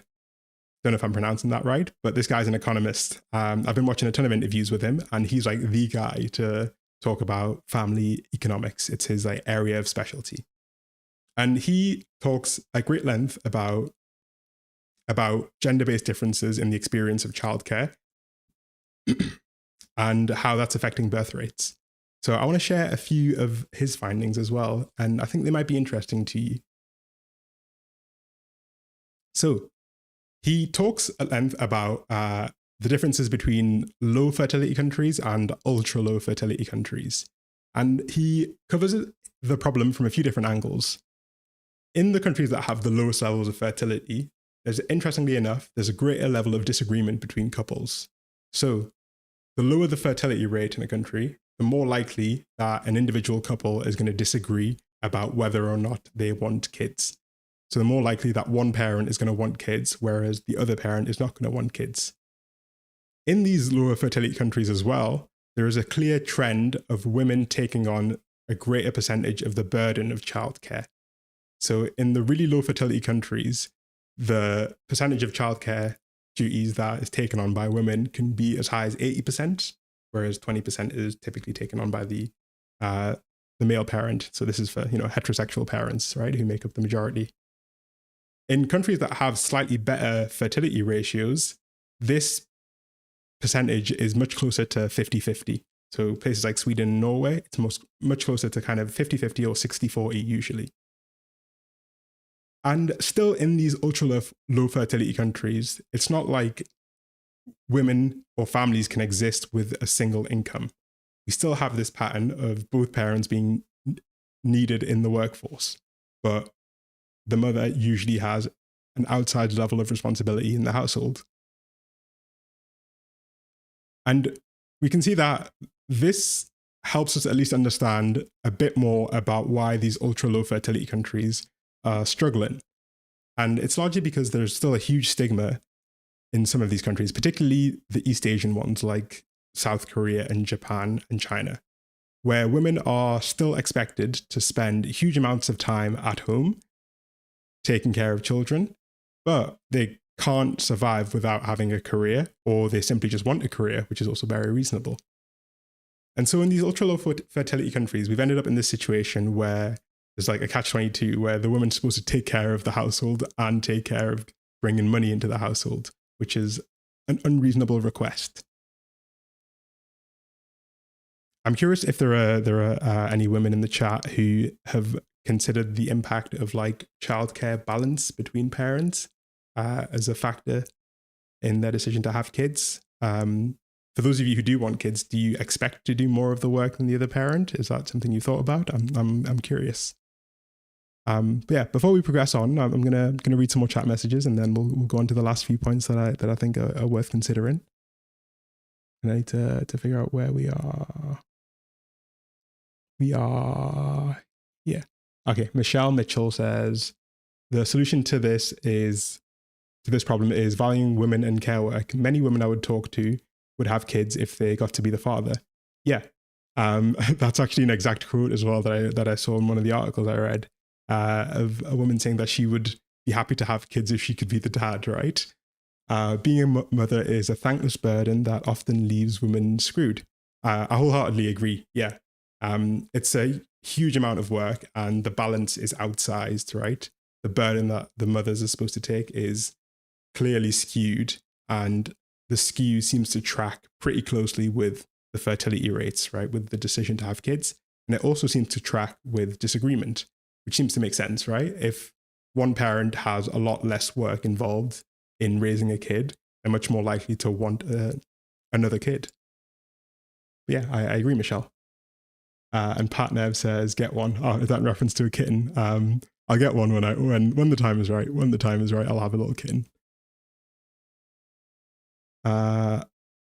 Nope says, because of mass immigration here in Canada, inflation is sky high, and our housing situation is in crisis. Immigration is a band-aid, not a solution. I would consider you to maybe challenge that point of view, and consider the fact that the housing crisis is very much a worldwide problem. Immigration is a convenient scapegoat because it feels like a correct answer, but ask yourself, what has the government or what has your country done in terms of building houses? Is your country actually building houses? Is your country providing a strong social security net? Are they creating high quality jobs as well? Yeah, because they have an outsized impact. The government has an outsized amount of power relative to an immigrant. So, ask yourself what they're doing with that power. JPEG says, a cat will come to you when you're ready. Trust me. The cat distribution system, I have faith in it. I have faith in it that it will deliver me a cat when the time is right. Rafael Proto says, yeah, they say that you don't adopt a cat, the cat adopts you.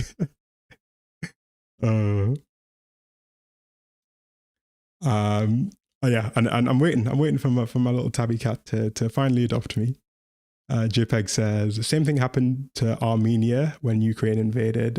Nope, a ton of Russians and Ukrainians flooded in and housing skyrocketed. I hate how it affects everyone and sex. Okay. Yeah. I mean, the thing is, a lot of countries we have a lot of housing, but I also agree that it's a distribution problem, to be honest. That's where I land on it. And Ed Krisha says, father of Sam Reich of College Humor. I'm not familiar with College Humor.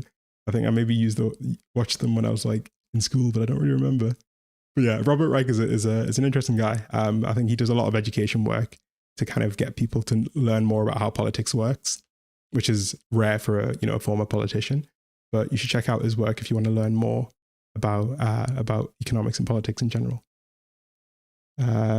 Jacob Brownlee says, I think it's also because of an uptick of career women, especially in the US, because it's believed that a lot here that you can't have a child in a career. My parents came to the US and had 7 kids, and we were dirt poor for the longest time, mainly because my mum didn't work. Yeah, exactly right. Like there's often a choice. The choice of having a family and a career is harder and harder every year, basically. Yeah, I agree. It's not, JPEG says it's not entirely viable either, especially if you're a mum that's already low income. Unless you work from home, it's almost impossible to juggle childcare and work in the US by yourself. I agree. And Nick Hogg says, this is why Europe should want immigrants. Yeah, there's an interesting factor that you'll notice in many European countries is that there'll be like a lot of anti-immigrant rhetoric, a lot of anti-immigrant speech, but they'll never actually implement policies to reduce migration because it's so important to the economy. Especially in the UK, our health service depends really hugely on nurses from Southeast Asia usually that need to come and work because we don't have adequate training. And if governments actually wanted to reduce migration, they'd invest in making the situation in their countries better. But immigration is a useful scapegoat. People get really riled up. People are generally quite sensitive about the topic, and it's an easy topic to blame people. Michelle says, thank you. I teach high school, and of my class, the only ones who want kids are the boys, and it's only 4 or 5 in a class of 30, even among boys. Yeah, exactly. The burden is really unbalanced. And I think that's an aspect that, for some reason, doesn't really get discussed as much. And Nick Hogg says, Belgium can't pay the pension funds without new immigrants in the next 15 years because of the low fertility. Yeah, exactly. At the start, we said one of the big problems with the drop in birth rates is the fact that pensions can't be paid anymore because pensions rely on a continual supply of tax income that can be taken from workers and given to the retirees. And when you lose young workers, you lose that pipeline, especially when people are living longer and longer and requiring more and more care and support. Some countries have tried to raise the pension age to varying degrees of success. So in France, they recently had huge protests because they tried to increase the pension age, and the French people did not stand for it. But yeah, that's a big problem. And Michelle says, watching the movie Made, whole new kind of horror. Bliss turns into DV, well, no spoilers. Okay, Made, I'm not familiar with that movie. And JPEG says, I don't have any proper schooling, so I don't know how to word it, but immigration is cool. Obviously, I am biased as well because I'm the child of immigrants, and I'm very grateful for the life I've been offered. But yeah. Okay, so let's continue. As I said, the burden of childcare is a huge factor because the gender wage gap is something that is incredibly robust across countries. The gender wage gap exists in the US and it exists in Norway. It exists in South Korea and Taiwan. And although the percentage may be smaller in Norway, I think it's about 15% in Norway, it's still a significant factor and it's still a persistent factor. Once you take the child tax effectively of having a kid, your earnings never properly recover to what they would have been without the child. And when having kids is an expense fundamentally, then it seems like the trade-off is not that good. Okay. But I think we also need to talk about the psychology of having kids and how that's changed, right? So, I mean, this is just a silly meme that says, in 1920, we took the children out of the coal mines. In 2020, the most popular video game on the market is Minecraft. The children yearn for the mines. Well, this is obviously a joke. I think there's a little kernel of wisdom to be extracted from this. And it's to do with what we expect for a kid. So if we go back maybe 100 or 200 years and we ask ourselves what the objective of having a child was, we can see that the answer to that question has changed pretty sharply. So, in the mid-1800s in England, people would have children with the expectation that at a relatively young age, they would begin to work and they would begin to support a family, to support their family. And so having a child was an investment that was an investment of a few years and had an outsized impact on the quality of life for your family.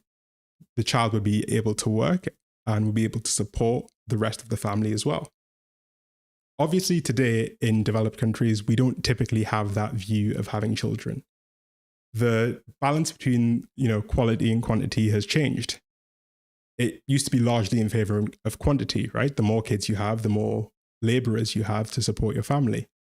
Whereas today, the goals or the type of child that is rewarded by the economy is very different. It's a child that is well educated, that has a high level of formal education, that's able to do a skilled job, and that's able to earn a high salary. And this is achieved by investing a lot of money in a child at a relatively young age. And so you can see that there's been a huge shift in what people expect for their kids, right? And that in itself has shifted the balance of quality and quantity towards having what you might call a higher quality child, or what an economist might call a higher quality child, as opposed to having higher quantity of children. And I think this is a societal change that's kind of baked into the drop in fertility rate. It makes sense that people would have fewer kids when the goals for their kids are completely different to what they were even just a matter of decades ago. But yeah, the children do yearn for the minds. And it's worth noting that this is not necessarily true worldwide, right? As Pat says, people still see children as a form of value investment. After all, we talk about why would we create a person when it costs so much. So it's interesting to note that this is a slight aside, but it's interesting to note that in the countries that are growing in population, they typically have a much larger rural population. And so the quality quantity balance is still more sharply in terms of quantity, in terms of kids that can actively support the family, and in terms of kids that can work as labor. You say that we still see children as a form of value and investment, and that is still the case. We do still see them as a form of value and investment. But we see the investment differently, right? We see it more altruistically. We figure like, the question I would say in developed countries is more like, why would I give so much to a child when they're not going to get anything out of it? The kid themselves isn't going to get anything out of my investment. And I think that's more of the mindset that we have today.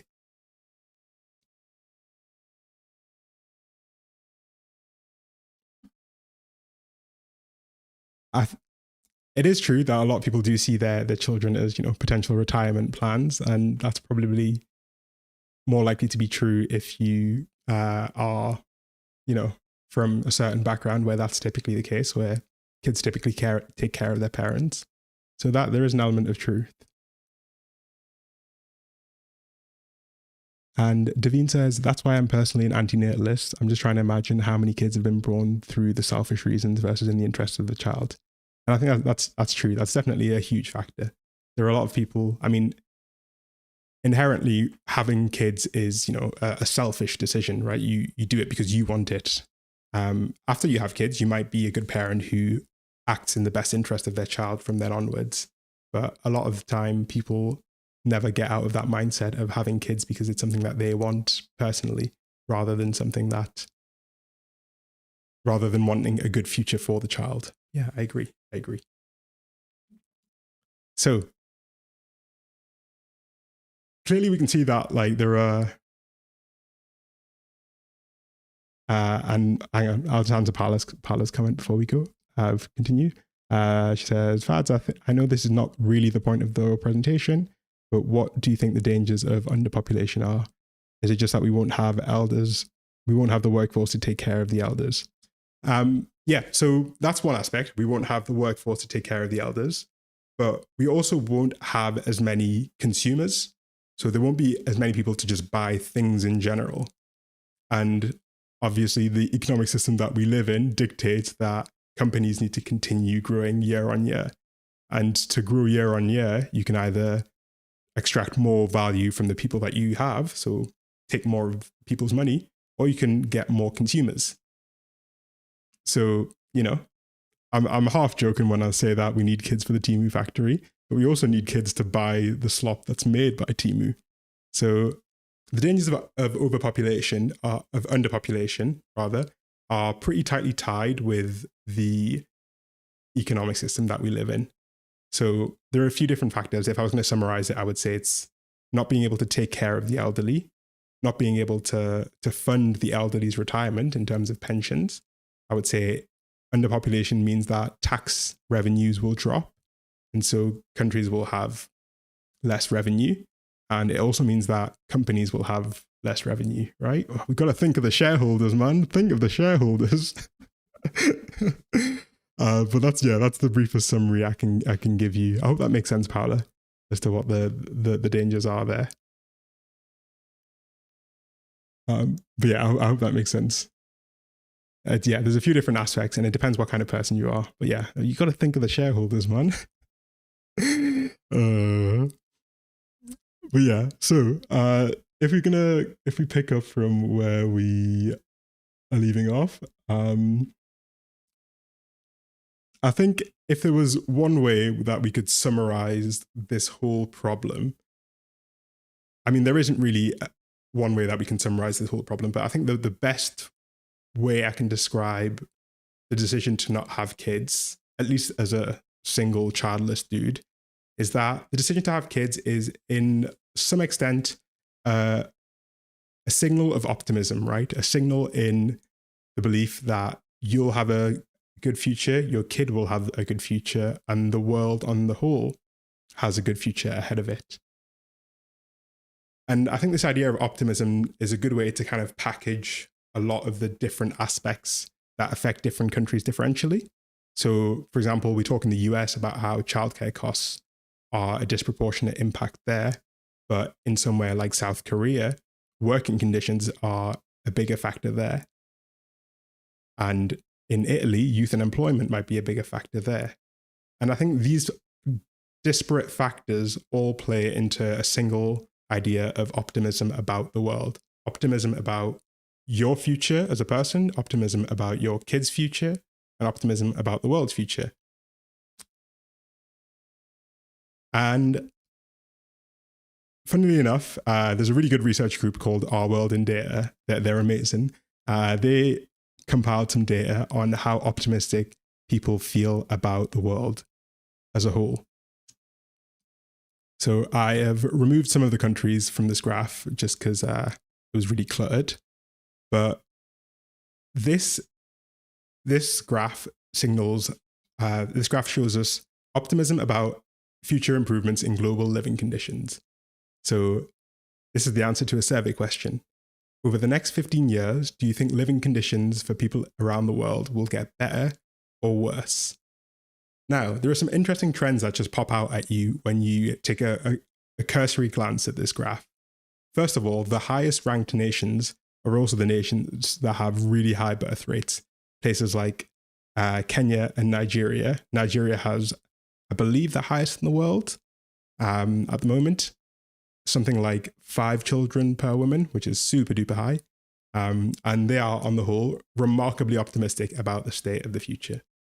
If we look at the other end of this chart, we can see that Japan, one of the most struggling countries, has a 10% level of optimism. 10% of people believe that living conditions will get better over the next 15 years. And you can see that there's this concentration of rich, low fertility countries at the bottom of this graph. And I really think that this idea of optimism is a great way to package the differential effects that affect countries differently. It's a great way to package the fact that work is more important as a factor in Japan, or rather culture is a bigger factor in places like South Korea and Japan, whereas finances might be a bigger factor in America, right? You can see that in general, though, it is quite worrying that most people don't feel like the world is going to get better. There are some interesting dynamics, though, right? Like, for example, China, which also has a birth crisis, ranks super high on this graph. 58% of people in China believe that living conditions are going to get better. Now, as we've talked about, China has had a bit of an interesting history, though, especially with the one-child policy.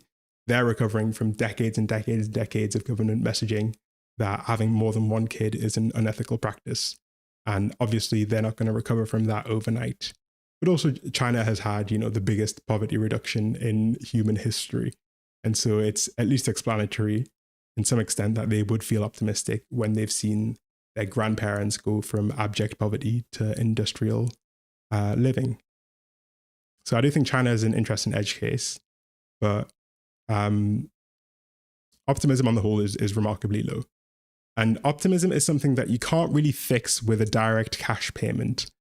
Giving someone a one-off payment doesn't necessarily make them feel like the world is going to be a better place in the next 5, 10, 15 years. And I think it helps us at least explain somewhat why the countries that are even trialing just direct one-off cash payments are not seeing remarkable improvement. On the other hand, we have the countries that have tried things like extended maternity leave. Places like Taiwan have tried extended maternity leave, and that hasn't worked because that has actually increased the risk for women. If women take longer fertility leave, they're going to be out of the workforce for longer, and they're going to struggle to recover the income that they once had even more. And so you have this like balance where a measure that seems like it would help, like extending maternity leave, doesn't necessarily increase fertility because there are these macro factors like the gender wage gap, which are kind of creating like a negative pressure, right? And it's not enough to balance that negative pressure. All in all, it does seem that people are not very optimistic about the world in the more richer developed nations. And at least in my personal speculation, I really feel like this is a contributing factor to these fertility rates. I'm curious to hear if you guys feel optimistic about global living conditions. What would your answer be over the next 15 years? Do you think living conditions will get better or worse, or stay roughly the same in your country? Feel free to let me know in chat, and also let me know where you live, just for context.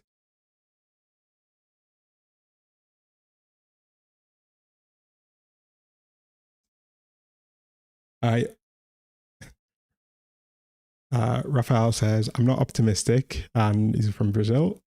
Astronaut says, better for the richest, worse for everyone else. Pat Nev is in the UK, says, probably pretty much the same, honestly. Yeah. Inequality, I think, is a feeling that many of us are really acutely aware of. And Julie Martinez Garcia says, I wonder if climate anxiety is a significant factor in people choosing not to have kids, droughts, storms, and such. So if I find the survey in the New York Times survey, if I can find it, people did mention climate anxiety, but it wasn't actually towards the top. Hang on, let me see if I can find the specific chart. Where is it?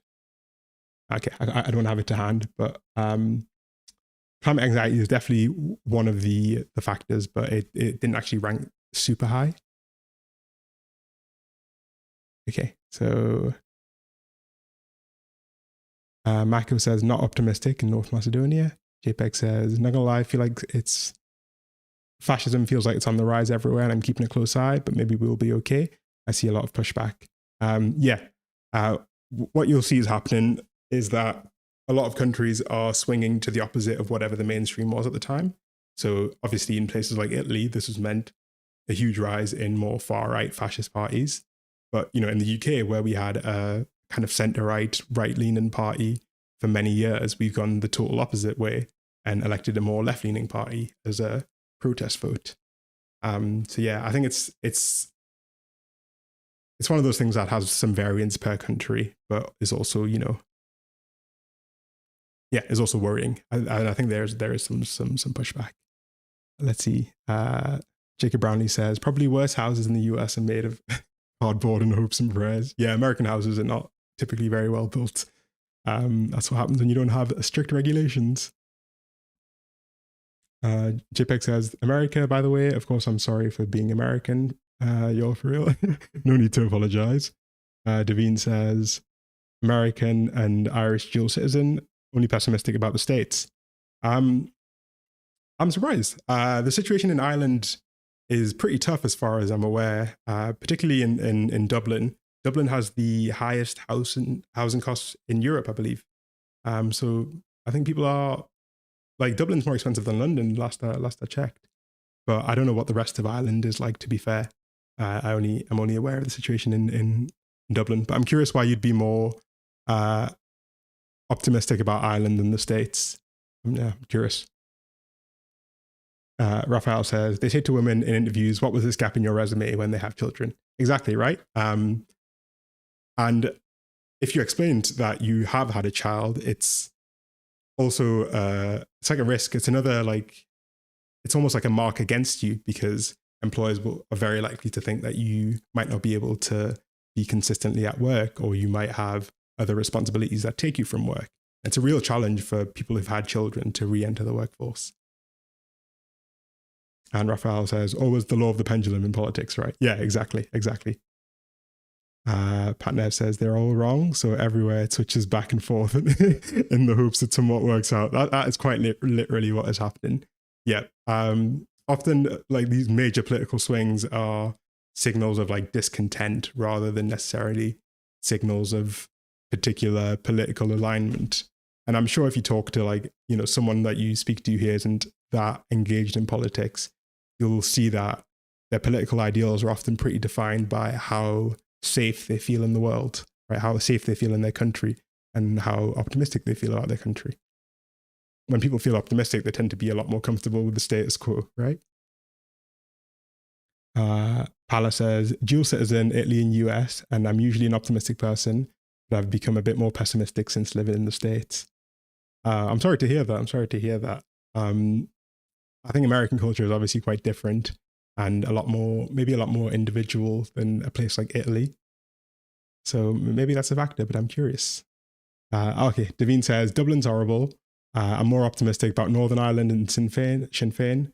The possibility of unification without violence, even if it might hurt the economy. Yeah, I'm curious to see. Ireland has had a really, really tough history, actually. I feel like people don't really talk about them that much, but they've had a lot of struggle. And so I'm always happy to see the Irish people doing well. But yeah, I need to read more about Northern Ireland specifically, because it's a bit of a knowledge gap for me.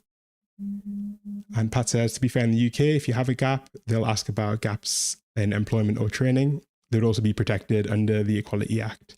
And that's very true, that legally, you're protected, but there are a lot of decisions that employers can make that don't, on the face of it, seem like discrimination, right? Like choosing to hire a candidate who's not had a child over one who's had a child is something that you can do without ever saying that you're doing that. You can always just claim that the other candidate is more highly qualified. And, what would a new parent do about it? How would a new parent ever really know that that's why they're not getting a job? So, yeah, I think implicitly we do have a lot of biases that can kind of affect people's chances of getting jobs and aren't too obvious, right? Or aren't something that you can sue for. So that is pretty much everything I wanted to talk about, but there is one more little aspect I wanted to mention, and that's maybe to talk about what some governments can do to actually begin to remedy this problem. So what can governments do, in my opinion, to actually begin to remedy this fertility crisis? Well, I believe that remedying our pessimism is inevitably going to have an impact on fertility. I don't think the approach of trying to convince people to have kids is at all a productive one. I think the better approach is to make people feel safe in the world that they live in and make people feel comfortable in the world that they live in, independent of whether or not they have kids. I think we need to move towards a system of trying to, actually create safety first. But importantly, it's also worth mentioning that a lot of the drop in fertility is actually a good thing. It represents that people have agency. People can actually choose whether or not to have children, and that people have a bit more power, especially women.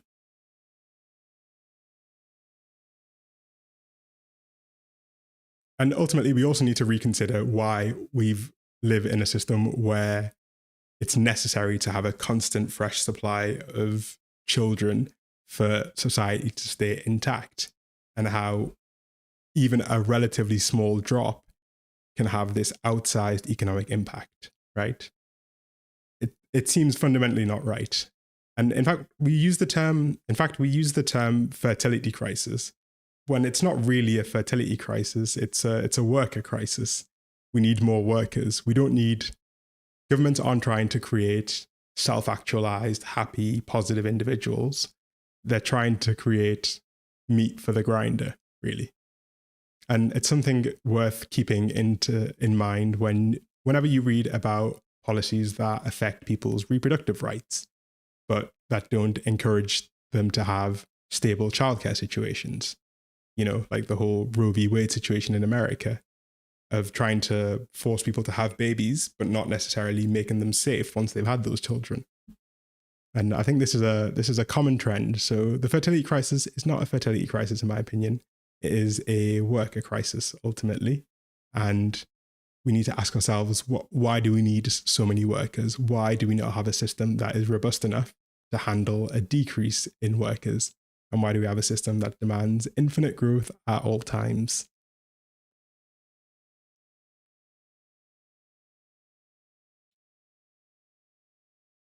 Yeah. Raphael says, but in practice, these things don't happen. In Brazil, there is a law that's you must receive another salary if you fulfill more than one function. Ask your boss to see what he says. And Paula says, I agree. I think we should rethink our backwards economy to work for us rather than that us and our children work for our economy. Exactly. You put it better than I could, right? We need to rethink, our economy. We need to make the economy work for us rather than try and force us to work for the economy. That's really well put. And Patner says, it could be worse in other places, but it's important that you can legally challenge. My main point was that in the UK, any gaps would be a disadvantage. Yeah, and I agree with that part. Gaps in general are a disadvantage. And in the case of childcare, it's a gap in work that has an impact on you for the rest of your career. And it gives you a responsibility for the rest of your career that an employer might not be necessarily a fan of. Yeah. I'm going to drink some water. Hang on. I've been talking for a long time. This is...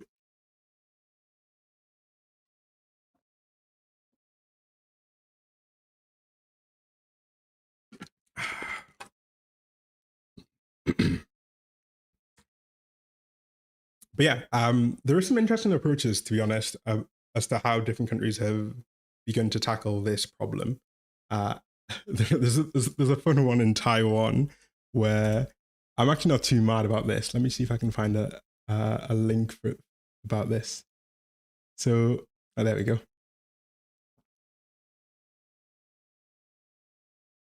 So in Taiwan, the government has actually started to organize singles mixers or there we go. There we go. They started to organize like dating events for young people to try and encourage them to get out and actually meet people.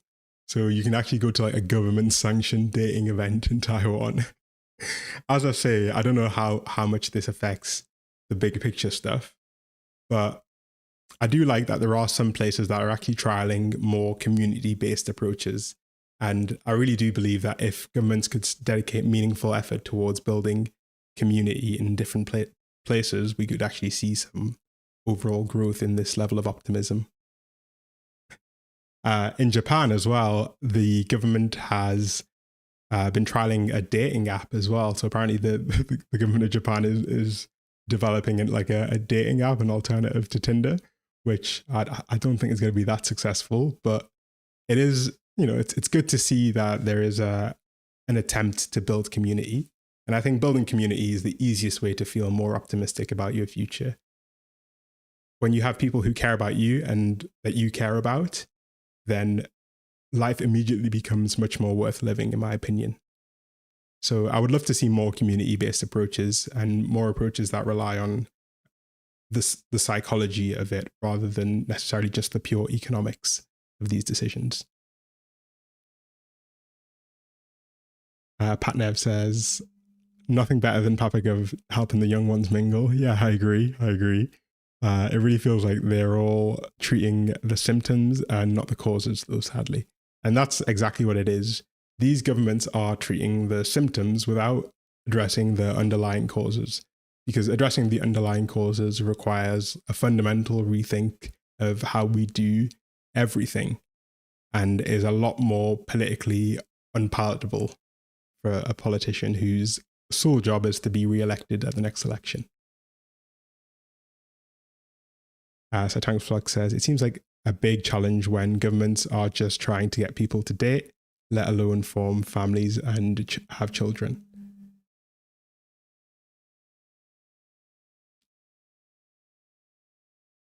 Sorry, it took me a minute to process that.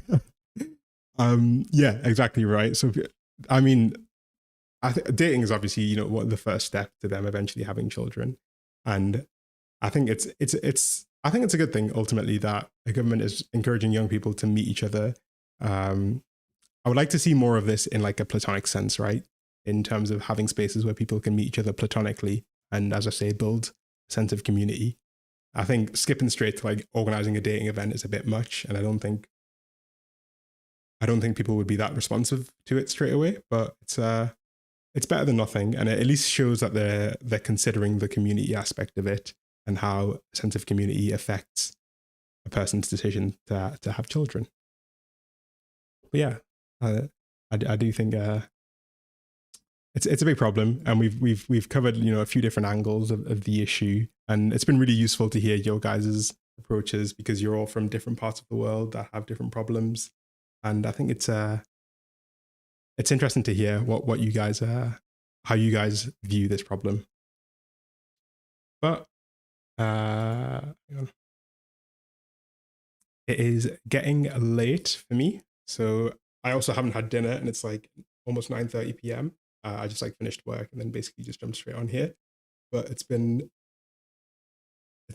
a pleasure having you guys with me. Yeah, it's been good to have you guys here. As I say, I'm going to try and do these every Friday at the same time, cover maybe a different topic every time, depending on what I can, like what comes to mind. I was really interested in talking about the idea of political lobbying and why it's like legal to bribe politicians. I think that's an interesting topic. But if you guys have any other such topics that you find interesting, do feel free to let me know, either in chat or in comments or like in a DM or something. Any of those things. Raphael says we have a deal. Yeah, I'm gonna try and come back next Friday, and I'm also gonna maybe install Stardew Valley. That might try and be my goal for the weekend. Try and get that installed and set up. And so next time we can do a presentation, and then maybe a couple hours of gaming, get my farm set up, and yeah, give me some more stuff to do on stream. Let me go through the last of the chat messages that I missed, and we will part ways. Let's see. Oh yeah, I just missed Pat's message. Governments need to watch a friendship recession video to get a better idea. I think they do. I think a lot of people are aware of this. There's just a lack of political incentive because when you think about it, like the decisions and the sectors and the issues that politicians decide to tackle are intimately tied with the issues that will get them reelected. Right? It's a conflict of interest that's like fundamental to politics, and it's a reason why a lot of these other issues are not seeing any attention, even though they might be important. Paula says, go have dinner. Thank you for the amazing stream, and I hope we get the stream started soon. Raphael says, thank you. Pat says, sounds good. Cytonic says, thank you. And Raphael says, thank you to everyone in the chat. Yeah, thank you all for choosing to spend some time with me. I really appreciate you guys choosing to come here. These have been really, really good fun. And yeah, this is new to me, right? This is like my fourth time I think doing a live stream, but it's definitely a fun format, and I like that I can interact with you guys live, and it forces me to be consistent, which is the one thing I want to do. I want to turn up regularly, I want to contribute regularly, and I want to hear your opinions because this is an energy exchange, right? As you guys tell me information, I feel like I get smarter, and hopefully as I share some different perspectives, you might feel like you get a bit smarter as well. So yeah, it's been a real pleasure having you guys here, and hopefully we'll be able to do more of these. So fingers crossed, 7:15 this time next week. We'll be back on same time, same day. This is a great way for me to round off the week. I think the work week can be quite stressful, and this is like so de-stressing. But yeah, I'll read the last comments and then we will part ways. So Palace says, thank you, Raphael. Koju, we have very good breakdown the whole way through. You should link up with other independents on YouTube with similar qualities. Yeah, I'd love to work with other people. I think I just don't know who those people are, but I think I need to do more research and I need to become more of a networker, I believe. Julie says, I think climate is a scary but complex topic that there are so many solutions for. Yeah, I think I do need to figure out a way to talk about climate change as a topic because I think it's just super interesting, particularly about nuclear energy, which is a pretty controversial topic for some reason. But yeah, that's definitely an angle. But yeah, thank you for being here, Julie. Your presence is appreciated. Kojukin says thanks, and Devine says great stream, and you did pronounce Sinn Féin right in the second try. I'm glad I got it right. You know, I don't like pronouncing names wrong. Thank you, Julie. Thanks, Pat. Thanks, Jacob, as well. Yeah, I'm gonna have a very late dinner. I might just go to sleep. I don't know. I'll get some food, and then maybe watch an episode of Breaking Bad because I'm almost finished. And then we'll be back next week, 7:15. Another topic, another chat. Hopefully, we can spend some more time together, and we'll speak again soon. Okay. Thank you all for coming. Wish you all a lovely Friday, a lovely weekend, and hopefully see you soon. Okay. Bye. Bye. I'm going to wait for the goodbye messages in the chat before I leave. Bye.